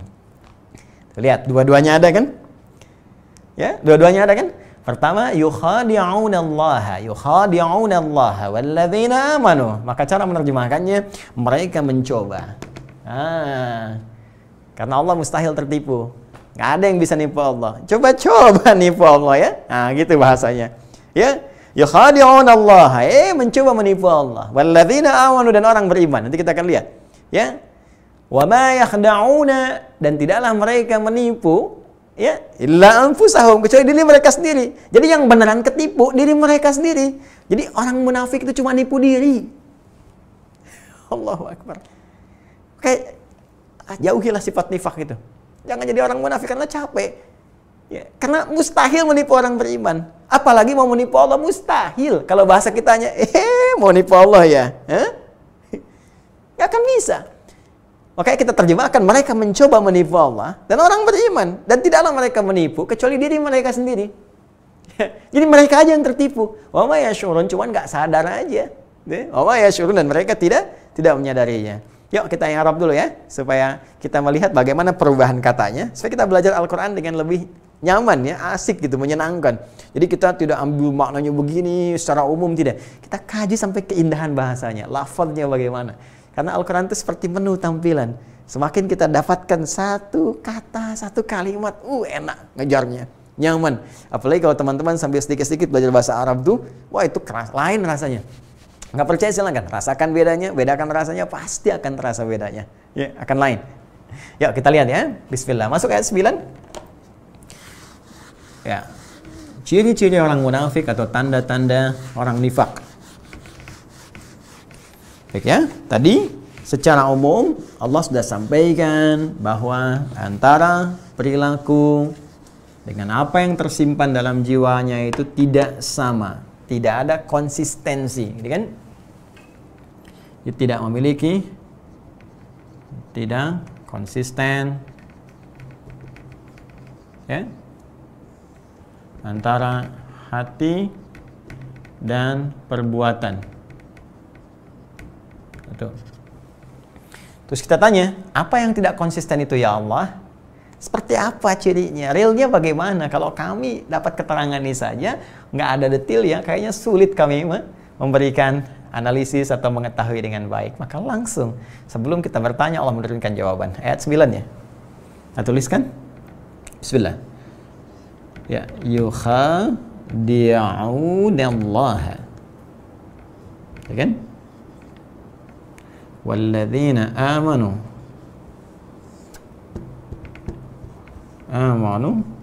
kan? Saya kata dulu, yukhadi'unallaha walladzina amanu, kan? Wama yakhda'una illa anfusahum. Kan? Wa ma yash'urun. Nanti kita coba baca juga dengan riwayat yang lainnya, karena bagian yang kedua pun bisa dibaca dengan yukhadi'un, ya, khususnya di riwayat Qalun dan Warsh. Wa ma yakhda'una illa anfusahum wa ma yash'urun. Nah, ayat 9 ya. Ya. Baik. Yukhadi'una Allah, ini fi'il mudhari'. Bentuknya mudhari'. Ya. Fi'lun mudhari'un marfu'un litajarrudihi, ya, 'anil nawasibi wal jawazim. Fi'il mudhari' ini rafa', ya, karena tidak ada awalnya yang menunjukkan kepada nasab atau jazam. Nasab menjadikan harakat menjadi fathah, kemudian mansub, jazam itu menjadi mati seperti lam dan seterusnya. Nasab seperti an, lan, kai, lam, ju dan seterusnya, ya. Kemudian itu informasi ya, tapi nggak usah dihafalkan. Yang saya ingin paham saja. Ini mudhari'. Ingat tanda mudhari' itu di depannya, ya, selalu ada anita. Anita. Hamzah, nun, ya, ta. Nanti untuk memudahkan saja ya, untuk memudahkan. Hamzah, nun, ya, ta. Ini pasti bentuknya mudhari'. Memiliki pesan-pesan progresif, ya, bisa bentuk present sekarang, continuous, ya, dan future. Nah, artinya apa? Artinya sifat-sifat orang nifak, ya, munafik itu tidak hanya terdapat di masa lalu saja. Dia bisa menyebar, virusnya bisa menyebar terus ke generasi setelahnya. Ya, terus berlanjut. Bahkan di masa itu pun bisa berlanjut terus. Kalau nggak diobati, itu terus menyebar. Bahkan lintas zaman, lintas masa, lintas keadaan, lintas dimensi. Nyebar.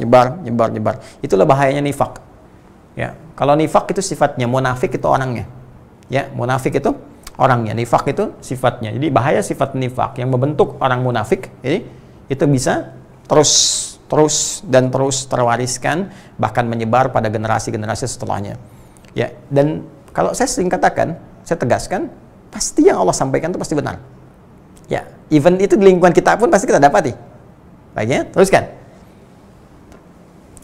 Kemudian yukhadi'un, ini wawunya disebut dengan wawu jamaah, menunjukkan fa'il atau subjeknya, pelakunya. Ya. Karena ini menunjuk fa'il ini banyak, maka potensi untuk terjangkiti virus atau virus nifak ini bukan 1-2 orang, bisa banyak orang. Karena itu kita akan kenali nih, ya, keadaan-keadaan apa yang membentuk seseorang itu bisa terjebak dengan sifat nifak sehingga menjadi munafik. Nanti kita akan pelajari. Ya, dan gak akan jauh-jauh dari apa yang telah kita bahas tuh, tahta, ini kan betapa banyak orang kena tahta, ya, bisa menjadi sifat muncul munafik, seperti Abdullah bin Ubay bin Salul, kan seperti itu. Abdullah bin Ubay bin Salul karena ingin dipromosikan dapat jabatan, akhirnya menampakkan sesuatu seakan-akan dekat dengan umat Islam pada saat itu.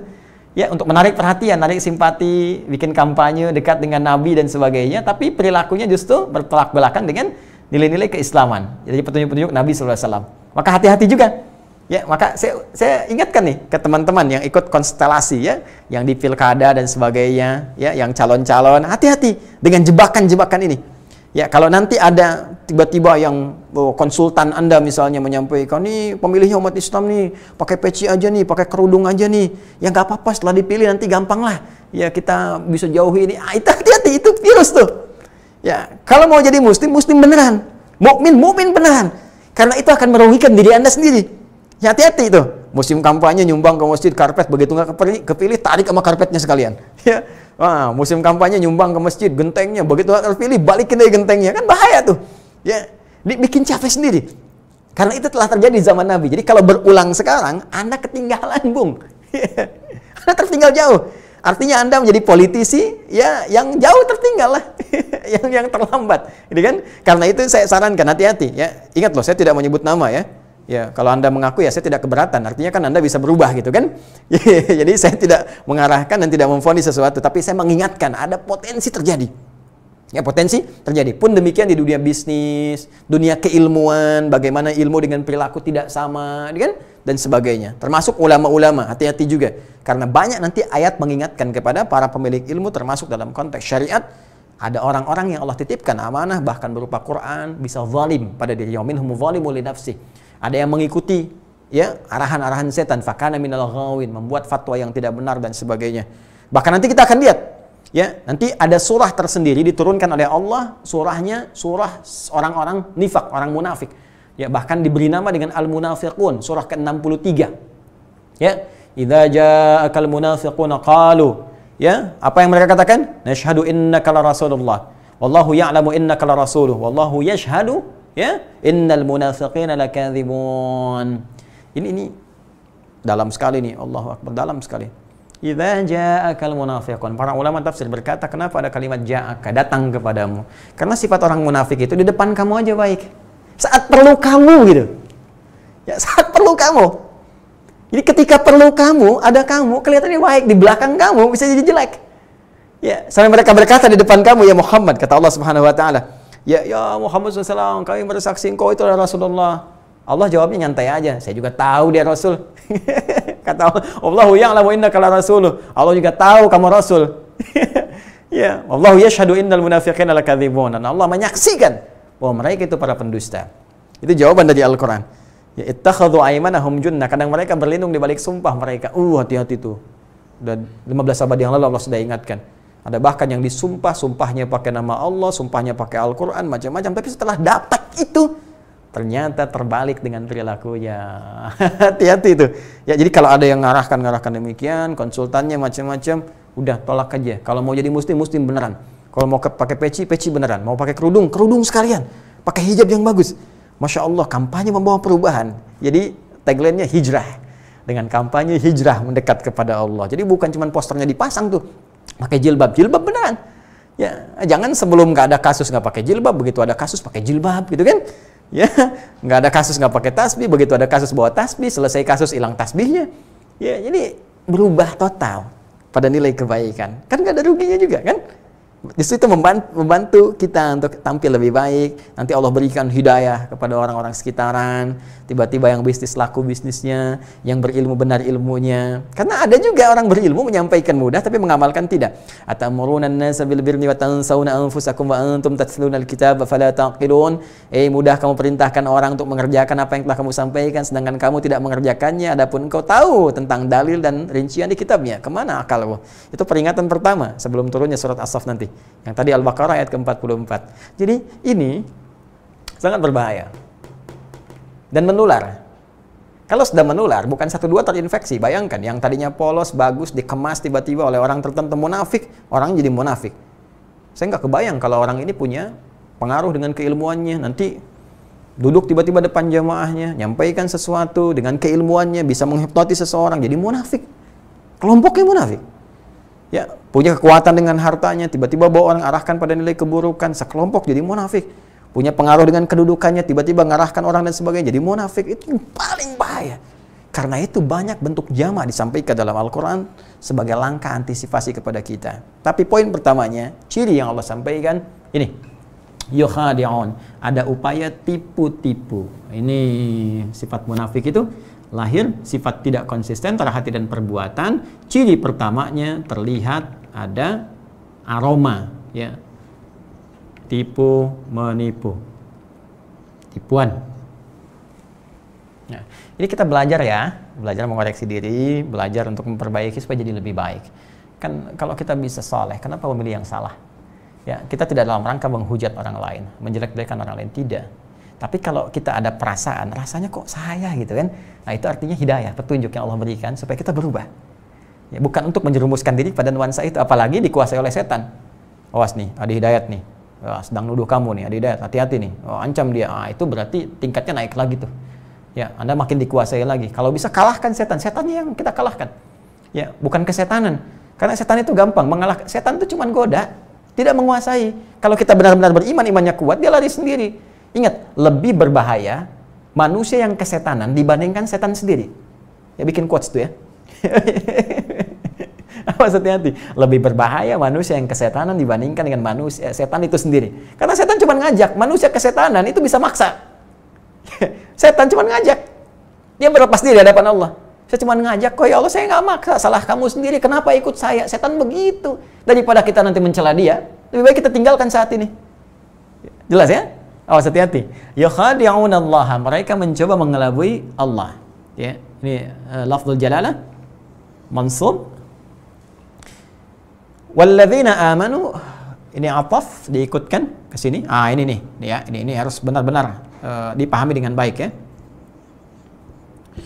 Ataf itu huruf yang berfungsi mengikat kalimat setelahnya untuk diikutkan pada hukum dan keadaannya dengan kalimat sebelumnya. Ya, kalau saya katakan begini, Zahaba Muhammadun ila Masjid Istiqlal. Ya, wa Ahmad misalnya. Muhammad pergi ke Masjid Istiqlal dan Ahmad. Jadi Ahmad itu diikat hukumnya sama, mengerjakan perbuatan serupa dengan Muhammad, yaitu sama-sama pergi ke Masjid Istiqlal. Itu pengikatan dua itu disebut dengan wawunya, waw untuk menyandingkan tuh, disebut dengan waw ataf namanya. Ini. Ya, di sini Allah Subhanahu wa taala berfirman, menampilkan diksi, memilih huruf waw, fungsinya ataf, mengikat. Memberikan hukum yang sama ya dalam hukum ya, bukan dalam keadaan, dalam sifat dan sebagainya, tidak. Ya, ini dalam konteks perbuatan orang munafik mencoba mengelabui Allah ya. Kemudian walladzina amanu, dan orang-orang yang beriman. Ya. Jadi mereka mencoba menipu, mengelabui. Siapa yang dikelabui? Allah dan orang-orang beriman. Jadi di sini Allah ingin menyatakan orang-orang beriman diikutkan hukumnya ke sini, dicoba ditipu oleh orang munafik seperti mereka mau mencoba menipu Allah. Itu maksudnya. Ya, mereka mencoba menipu Allah dan orang-orang beriman. Perhatikan teman-teman. Lihat lagi seperti saya terangkan di awal tadi tentang infinitif dari kata khud'ah, khada'a, khada'a. Ini kalimatnya khada'a. Mereka mencoba menipu. Mau nipu Allah? Gak mungkin. Gak mungkin. Ya, gak akan bisa terjadi. Karena itu sia-sia. Karena itu apa? Sia-sia saja. Ya, yukhadi'un Allah, mereka mencoba menipu Allah. Ya, ditertawakan aja.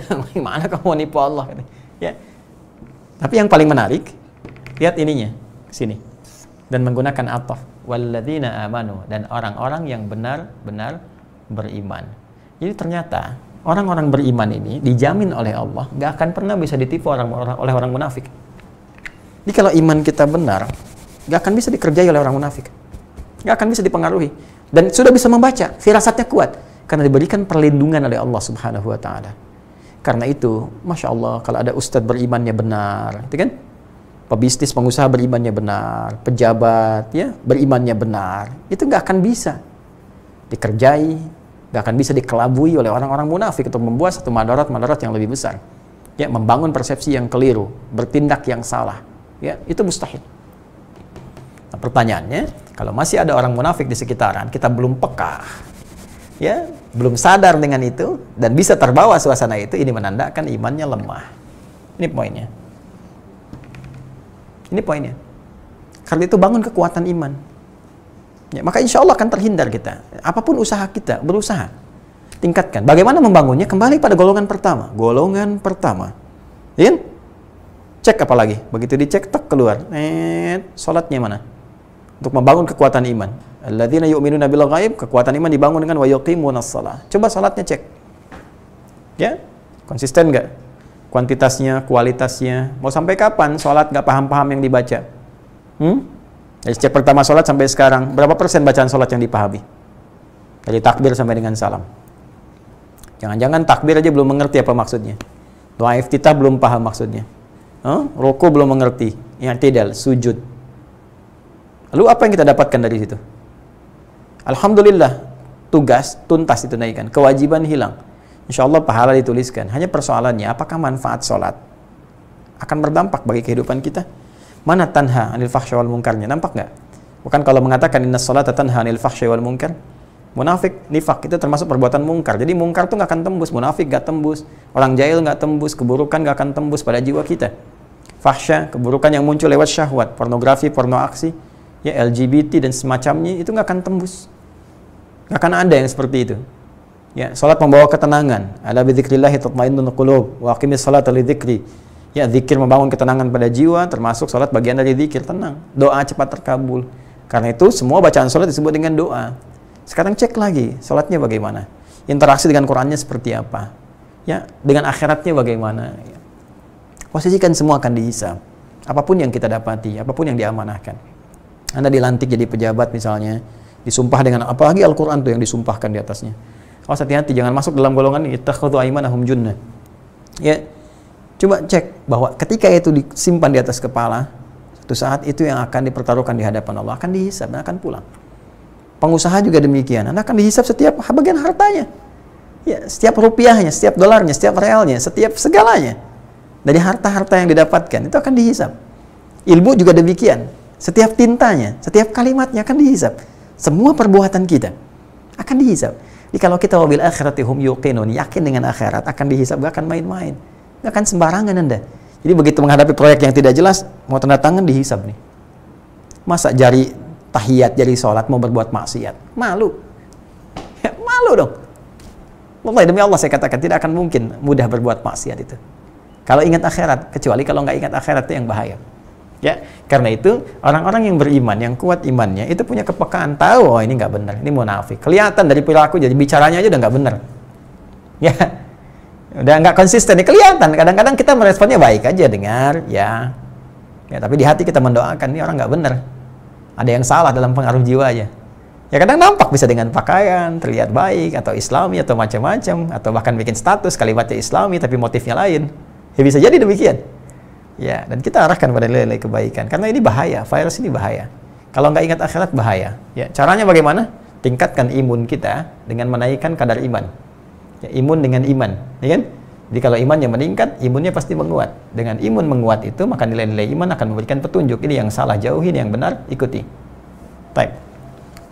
Wa ma yakhda'una. Ya kan? Nah, ini sudah ngasih keterangan lagi. Udah hal di sini keterangannya. Wa ma yakhda'una illa anfusahum, dan tidaklah mereka yang menipu diri mereka. Ini bisa kita jadikan istinaf juga untuk memberi informasi. Wa ma yakhda'una illa anfusahum, dan kami informasikan ma yakhda'una illa anfusahum, tidaklah mereka, ya kan, menipu. Lihat kalimatnya, ini yukhadi'un, ini yakhda'un. Ya. Ada redaksi juga dari riwayat Warsh, Qalun, itu bisa dibaca yukhadi'un. Ya, dari Nafi'. يخادعون الله والذين آمنوا وما يخدعون إلا أنفسهم وما يشعرون. Itu hafaz dari Asim. Ya, kalau kita baca riwayat Imam Nafi' misalnya dengan dua rawinya, ya, Qalun dengan Warsh, ya, يخادعون الله والذين آمنوا وَمَا يُخَادِعُونَ إِلَّا أَنفُسَهُمْ وَمَا يَشْعُرُونَ. Ya, ini bisa dibaca yukhadi'un, bisa dibaca yakhda'un. Kalau dibaca yakhda'un, maka tafsirnya ini keluasan tafsir ya. Ini semua redaksinya dari Nabi bersumber langsung dari Allah Subhanahu wa taala melalui malaikat Jibril penyampaian wahyunya. Jadi cara bacanya nanti ada beberapa riwayat, kalau teman-teman belajar qiraat insyaallah akan paham ini. Ya. Satu, ini tafsirnya bisa berkata, mereka mencoba menipu Allah. Kamu nggak bisa nipu. Wa ma yakhda'una illa anfusahum. Yang kalaupun tertipu itu cuma kamu aja. Dengan sifat nifakmu itu kamu menipu diri sendiri. Illa anfusahum, menipu diri nih. Nih. Ya? Kalau kita baca pakai yukhadi'un lagi, wa ma yukhadi'una, kembali lagi. Kamu cuma coba-coba aja nipu Allah. Yang tertipu dirimu sendiri aja. Jadi kamu mencoba menipu dirimu dan tertipu. Nah itu, ya. Kalau kita ingin ambil tafsir yang lebih luas. Dan kamu mencoba menipu Allah, nggak akan bisa. Orang beriman nggak akan bisa, karena ada petunjuk Allah memberikan perisai pada mereka. Kalaupun kamu coba, paling dirimu sendiri yang tertipu. Itu poinnya. Wa ma yakhda'una illa anfusahum. Anfus jama' dari kata nafas. Ya, ada dua jama', satu nufus, yang kedua anfus. Nafas. Ya. Jadi kalau kita ambil lebih luas lagi maknanya, teman-teman sekalian, anfus jama' dari kata nafas. Nafas itu maknanya luas. Bisa menunjuk kepada diri, ya kan? Bisa menunjuk pada keadaan nafsu. Ya. Jelas? Bisa juga menunjuk pada keadaan perputaran udara. Tanaffas, saya tanafas. Ya, seakar awalnya sebelum ada hibrida, derivasinya dari kata nafas. Karena itu diambil ke dalam bahasa Indonesia, diserap makna yang ketiga. Manusia kalau rohnya sudah masuk bisa bernafas. Nafas bagian dari kehidupan, kan? Nah, nafas juga menunjuk kepada diri utuh. Jadi dari ujung kepala sampai ujung kaki. Nafsun ya menunjuk pada satu diri. Ya, bisa jamaknya anfus, bisa nufus. Misal dalam ayat yang paling populer, ayat pernikahan. Kalau ada orang mau menikah kan suka nulis arom ya. Quran surah 30 ayat 21, ayat samara itu kan sakinah, mawadah dan rahmah. Kadang-kadang unik dituliskan di surat undangan, yang ngundang nggak baca. Ayo, siapa pelakunya?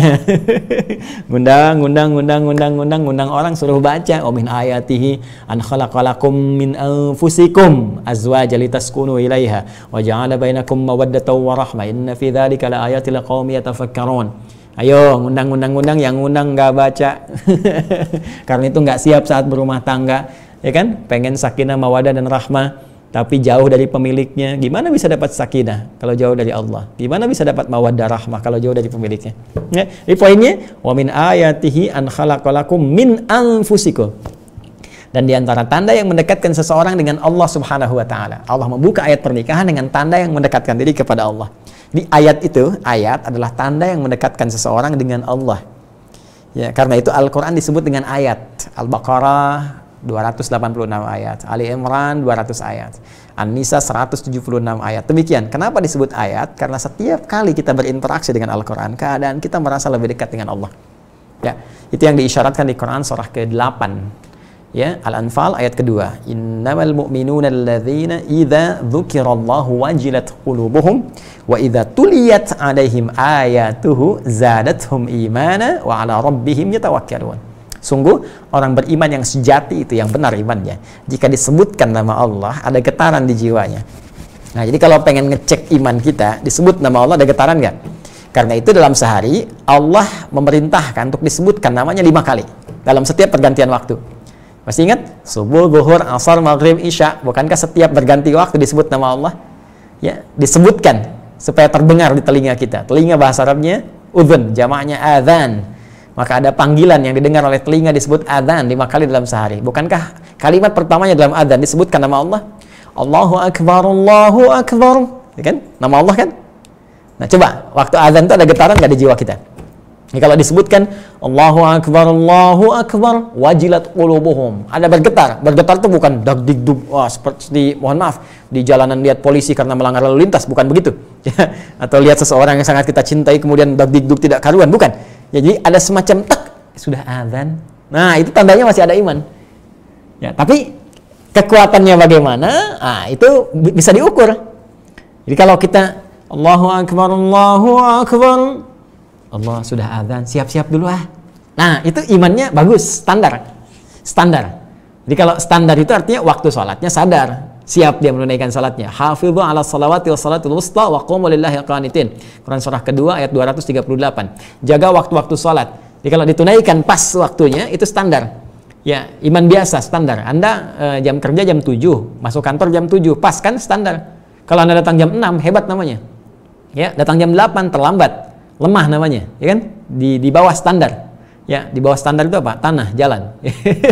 Standar dengan ban, kan? Di bawahnya jalan. Ini di bawah standar. Nah, mohon maaf, ya kembali tadi. Allahu akbar, Allahu akbar. Ingat, ya Allah sudah tiba waktu sholat. Saya mau sholat dulu. Berarti imannya standar. Biasa aja. Ya, yang dahsyat itu sebelum adzan udah nanya, kapan waktu sholatnya? Siap-siap nanti. 5 menit sebelum adzan udah siap-siap. Masya Allah, ada yang 20 menit, ada yang 30 menit siap-siap. Ya, ada yang sekarang baru isya, nanya subuh besok, subuh aja belum. Besok subuh jam berapa ya? Saya mau bangun tahajud. Allahu akbar, Masya Allah. Ya, bukan subuhnya dulu yang difikirkan, tahajudnya bahkan ingin dikerjakan. Ini menunjukkan imannya luar biasa. Ya, ada yang Masya Allah, subuh aja belum, dan nanya, isya besok jam berapa ya? Ini baru selesai isya dan nanya lagi besok isya jam berapa ya? Kayaknya maju, saya mau persiapan dari subuh ke isya. Itu luar biasa. Ya, TOP BGT, top banget imannya. Ya, tapi kalau ya besok subuh jam berapa ya? Wah, ini 4:30. Kok cepet amat ya? Si amat aja nggak cepet-cepet. Ah, ini repot nih. Ya, ini udah berkurang. Apalagi kalau sedang nggak peduli itu yang repot. Ya. Hati-hati ya kalau dengar suara adzan, apalagi kalau ada yang langsung kontra. Ini suara apa sih? bising nih, nggak enak nih, panas saya. Kepanasan bahaya. Kepanasan dengar suara adzan artinya sedang dikuasai oleh setan. Karena cuma setan yang kepanasan dengar suara adzan. Ya, jika dikumandangkan adzan dia lari sambil terbirit-birit. Ya, fa'alaihi dhurat, kalau bahasa tekstualnya sambil terkentut-kentut. Maksudnya saking bencinya dengan suara adzan, kalau adzan ada baunya pun dia mau tutup tuh. Itu setan.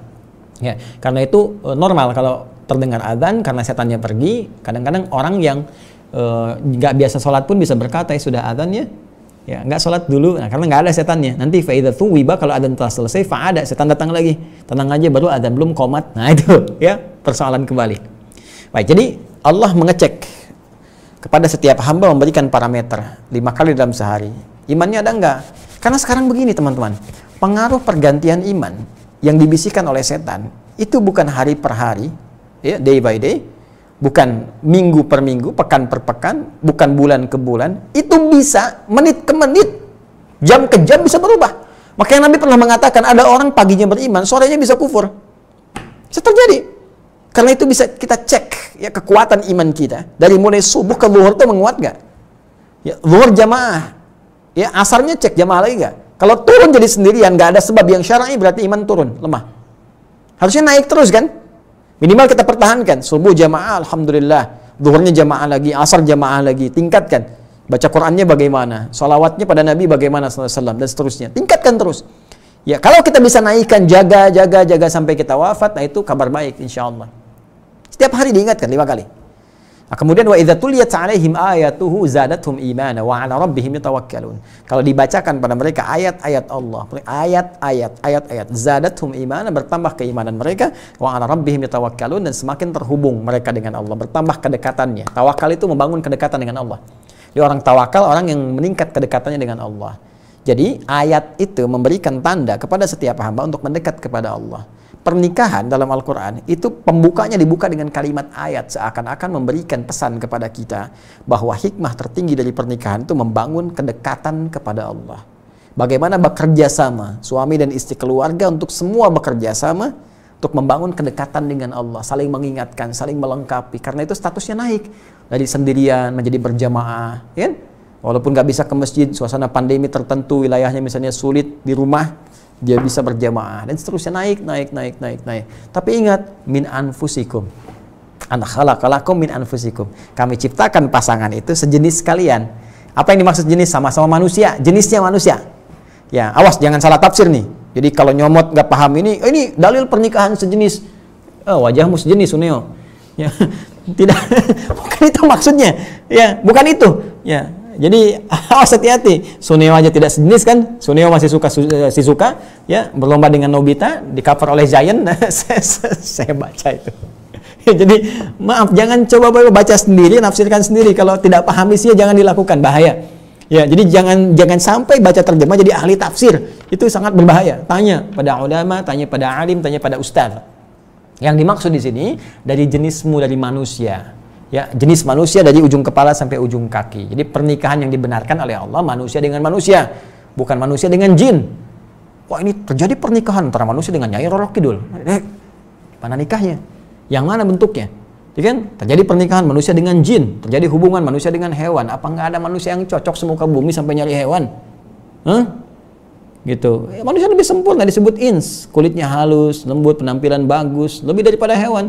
Silahkan cek, kalau nggak percaya Anda ke Ragunan sana. Nanti kalau suasana udah enak, ya, satu-satu setiap kandang, bandingkan dengan Anda, cari cermin, bandingkan. Ya, monyet absen, lihat wajah Anda, bandingkan dengan monyet, masih cakep Anda. Singa, penyu, ular, semua Anda. Jadi kalau ada yang baik, kenapa cari yang lain? Sudah ada fitrah di situ. Ya, laki-laki cari perempuan, tidak sebaliknya. Maaf, laki-laki dengan laki-laki, perempuan dengan perempuan, tidak. Laki-laki cari perempuan, perempuan dengan laki-laki, dan ikuti aturan agama yang benar. Kembali ke sini, nafas. Teman-teman sekalian, itu bisa menunjuk kepada diri. Yang terakhir, nafas itu juga bisa menunjuk kepada nafsu. Tadi ayatnya Quran surah ke-12 Yusuf ayat 53. Wa ma ubarri'u nafsi innan nafsa la'amaratum bisu illa ma rahima rabbi. Ya, aku tidak bisa menganggap diriku suci karena ada nafsu. Dan nafsu itu cenderung membawa kepada keburukan. Nah, ini yang paling menarik teman-teman sekalian. Di sini Allah memberikan penegasan, orang-orang munafik itu dengan sifat nifaknya, mereka mencoba menipu Allah, dan orang-orang beriman hanya nggak berhasil. hakikat yang tertipu adalah diri mereka sendiri. Kenapa menggunakan kata anfus jama dari kata nafas? Ingin menunjukkan satu, hati-hati, bahwa ada dorongan yang salah dari nafsunya. Orang-orang yang dipedaya oleh kalangan munafik, yang dimanfaatkan atau diwaswasi oleh setan, adalah kebanyakan orang-orang yang tidak mampu mengendalikan nafsunya. Karena itu hati-hati, jika Anda memilih passion, aktivitas pekerjaan yang terkait dengan dorongan nafsu, itu besar kemungkinan akan berhadapan dengan sifat nifak. Hati-hati. Nafsu makan, makanan, terlampau banyak mencari makanan, mencari pendapatan. Pendapat gak ada masalah, yang repot itu pendapatan. Ya, ketika banyak orang mencari pendapatan, nafsu mulai menguat. Ketika nafsu mulai muncul, sifat nifak itu muncul. Ya, harta. Tahta demikian, kedudukan. Kedudukan itu kan juga nafsu. Nafsu ingin menempati kedudukan. Kalau tidak didampingi oleh takwa, takwa, tidak dikontrol, maka ini bahaya. Bahaya, akan merambatkan sifat-sifat keburukan. Rambatan dari nafsu disebut fujur namanya. Rambatan takwa disebut fajr. Fujur. Quran surah ke-91 Asy-Syams ayat 7-10. Wa nafsin wa ma sawwaha fa'alhamaha fujuraha wa taqwaha. Qad aflaha man zakkaha. Jadi kalau kita ingin mengondisikan, mengontrol nafsu, rambatannya fujur, itu kontrol dengan takwa, lawannya. Ya, maaf, kotor kontrol dengan yang baik, dusta kontrol dengan jujur. Jadi setiap ada hal-hal yang buruk langsung disaring. Ya, ganti dengan nilai-nilai kebaikan. Itu takwa. Tapi kalau nggak bisa dikendalikan, ya, takwanya nggak muncul, ini dominan, ini bahaya. Seperti tampilan orang takwa, pakai peci, pakai macam-macam, kadang ke masjid juga, kadang mimpin takbir, kadang macam-macam, tapi berbagai tindakan dan perilakunya jauh dari nilai-nilai ketakwaan. Nah, bagaimana meningkatkan takwa? Kembali lagi ke tadi golongan satu, golongan pertama. Dzalikal kitabul la raiba fihi hudal lil muttaqin. Amalannya 3-4-nya, 5-nya keberuntungannya. Ini poinnya. Jadi ini ingin mengindikasikan bahwa orang-orang munafik itu, munafiqun, sungguh yang mendorong kepada mereka itu nafsu mereka, jiwa mereka. Sehingga dengan itu, kita tarik dari sini, jama' anfus ke sini, menjadi diri mereka tertipu. Bermula dari nafsu, tertipulah seluruh dirinya. Pas jangan potong ya ceramah saya, karena ini detail. Dari bagian-bagian yang paling mengakar. Nanti kalau Anda potong sampai sini saja, nanti muncul lagi video, ada Hidayat nggak ngerti bahasa Arab. Masa ini diartikan dengan nafsu? Anda yang nggak belajar, Joni. Gitu ya. Jadi ini lagi dalami lagi dan padukan ya. Jadi dari sini ini agak dalam nih, agak dalam. Ya, agak dalam. Nafsu yang terpedaya kemudian membuat diri tertipu sehingga berdampak pada keseluruhan. Dirimu tertipu semuanya. Kamu aja yang nipu diri sendiri. Orang munafik kamu yang tertipu. Karena menggunakan kata anfus jama dari nafas maka tertipu. Maaf, pikirannya tertipu, matanya tertipu, telinganya tertipu, lisannya tertipu sampai ujung kakinya. Kalau disebutkan nafas berarti seluruh tubuhnya tertipu. Dan Anda sedang menipu diri sendiri. Apa nggak kasihan pada diri Anda? Itu bahasanya. Apa kamu nggak kasihan pada dirimu sendiri? Kamu tertipu. Wa ma yash'urun. Dan mereka tidak menyadarinya. Mereka tidak merasakannya. Karena mereka kadang-kadang nggak sadar, kita mesti bantu. Ya. Dan diantara bantuan terbaik itu doa, kan? Sarana-sarana baik, dakwah. Jadi sambungkan doa dengan ikhtiar. Kalau Anda melihat tipikal-tipikal demikian, misalnya, mohon maaf, yang punya harta benda nggak bisa menggunakan hartanya dengan baik, kadang-kadang ada kamuflase dan sebagainya, di bisnisnya nggak betul misalnya, atau di kedudukan, ya kadang seperti yang baik, disumpah dengan Al-Quran, perilakunya buruk, kadang orang yang seperti beragama, tapi motong-motong ayat dan sebagainya, sehingga nampak tanda-tanda seperti ini, mereka nggak sadar, kadang-kadang nggak ngerti, nggak sadar dirinya. Maka apa yang kita lakukan? Pertama kita doakan, minta kepada Allah supaya diberikan petunjuk dan arahkan pada nilai kebaikan. Dan yang kedua kita boleh tunjukkan, ya, saya talim-talim semacam ini, ya muhadharah, ya buku-buku tentang bahaya sifat munafik, bikin status-status tentang bahaya munafik dan sebagainya supaya sadar. Ya mungkin dari 1000 orang, 600 orang, 700 orang, 800 orang, alhamdulillah 3-4 orang sadar bisa mempengaruhi yang lainnya lagi, gitu kan? Sehingga usahanya dibagus semua, ilmu jadi baik lagi dan sebagainya. Nah, jadi ini teman-teman sekalian, di bagian ayat yang ke-9 Allah ingin menyampaikan bahwa ada kondisi-kondisi tertentu yang mesti kita waspadai. Di antara ciri-cirinya tadi ada semacam triki, tipuan yang seperti nampak baik di hadapan, tapi terlihat ternyata tidak konsisten dalam apa yang dibangun dengan perilaku, dengan apa yang menjadi rencana-rencana dalam perilaku orang munafik ini. Nah, apa yang menyebabkan itu terjadi? Kok bisa unik gitu antara hati dengan perilaku nggak sama? Harusnya kan kalau nampak luarnya begini, dalamnya tuh ikut tuh. Tapi ini luar dalam nggak sama ini. Ya, luar dalam nggak sama. Kok bisa gitu? Kayak kelihatannya bagus, luarnya, dalamnya kok nggak begitu, nggak mengikut. Apa masalahnya? Nah, masalah inilah kemudian yang dirangkum di ayat yang ke-10-nya. Ada apa di hatinya sehingga hati nggak sama dengan tindakan? Ya, hati di sini yang mengatur, mengontrol seluruh tindakan disebut dengan kolbun. Bukan hati dalam pengertian fisik ya, yang bisa sehat, bisa sakit dalam pengertian fisik, bukan. Ya, ini yang dimaksudkan, ini konteks keimanan, konteks spiritual. Dalam bahasa Arab disebut dengan kolbun, jamaknya disebut dengan kulub. Karena itu ayat ke-10 dibuka dengan kalimat fi qulubihim marad fazadahumullahu marada. Ya, walahum adzabun alimum bima kanu yakdzibun, atau di riwayat dari Imam Nafi' yukadzibun. Itu unik tuh. Kalau golongan kedua adzabun azim, golongan ketiga adzabun alim. Ya, azim dengan alim. Apa bedanya di antara itu? Apa yang menjadikan hatinya kemudian sakit dan bagaimana cara mengobatinya? Seperti apa nampak tanda-tanda ini kalau terlihat pada orang beriman? Terutama kalau dari ibadah nih, kelihatannya seperti apa deteksinya? Ya, ini karena Abdullah bin Ubay bin Salul sholat juga, cuma seperti apa gitu kan? Ya, sholatnya bagaimana kelihatannya? Kok bisa nggak nganalisis orang munafik dari sholatnya, ya kan? Atau dari amalannya yang terlihat beramal tapi berbahaya? Ya, terus dari perilakunya seperti apa gambarannya? Nah, insya Allah nanti kita akan bahas kembali di pertemuan berikutnya, plus solusi-solusinya. Jadi kalau ada yang terinfeksi dengan penyakit ini, wabah ini bukan pandemi lagi nih. Ini sudah terus menular nih, 15 abad naik, bahkan sebelumnya ada. Ini harus kita atasi bersama-sama. Ya, bersama Allah kita bisa, karena itu mendekat kepada Allah Subhanahu wa taala supaya Allah berkenan mengatasi seluruh kesulitan-kesulitan yang kita alami sampai dengan saat ini. Teman-teman sekalian, saya kira singkat tapi padat itu yang bisa kita bahas untuk kesempatan pekan hari ini. Insya Allah kita sambungkan di pertemuan berikutnya, masih dalam kajian yang sama, Aqsa Al-Quran Sunnah Solution. Dan selanjutnya nanti kita akan bacakan juga dari kitabnya seperti apa, gitu ya. Kemudian supaya mendapatkan tambahan-tambahan wawasan yang melengkapi itu dengan yang lainnya, sekaligus mengontrol uraian-uraian yang saya sampaikan, sehingga juga punya argumentasi kuat dari keterangan-keterangan para ulama. Jadi kalau nanti ada ulama-ulama lebih baik menyampaikan, kemudian saya berbeda dengan mereka, bukan mereka berbeda dengan saya yang berbeda, maka ambil keterangan mereka, tinggalkan pendapat saya, ya kan? Nah, kecuali jika pendapat saya berkesesuaian dengan apa yang mereka sampaikan, yang benar-benar bersumber pada keterangan Allah dan Rasul, kita cari, kita sepakati, maka silahkan amalkan itu petunjuk Allah dan Rasulnya Sallallahu Alaihi Wasallam. Tapi tentunya mencari dengan cara yang benar, jangan baca 1-2 buku, ya dengar 1-2 orang, kita pahami lagi dengan lebih menyeluruh sehingga paham sampai dengan ke titik-titiknya dan bisa kita amalkan dengan baik, dan sibukkan diri kita dengan memperbaiki diri, saling mendoakan pada kebaikan. Sibukkan ya dengan beramal saleh, sibukkan dengan berniat yang baik, sibukkan dengan tilawah Al-Quran.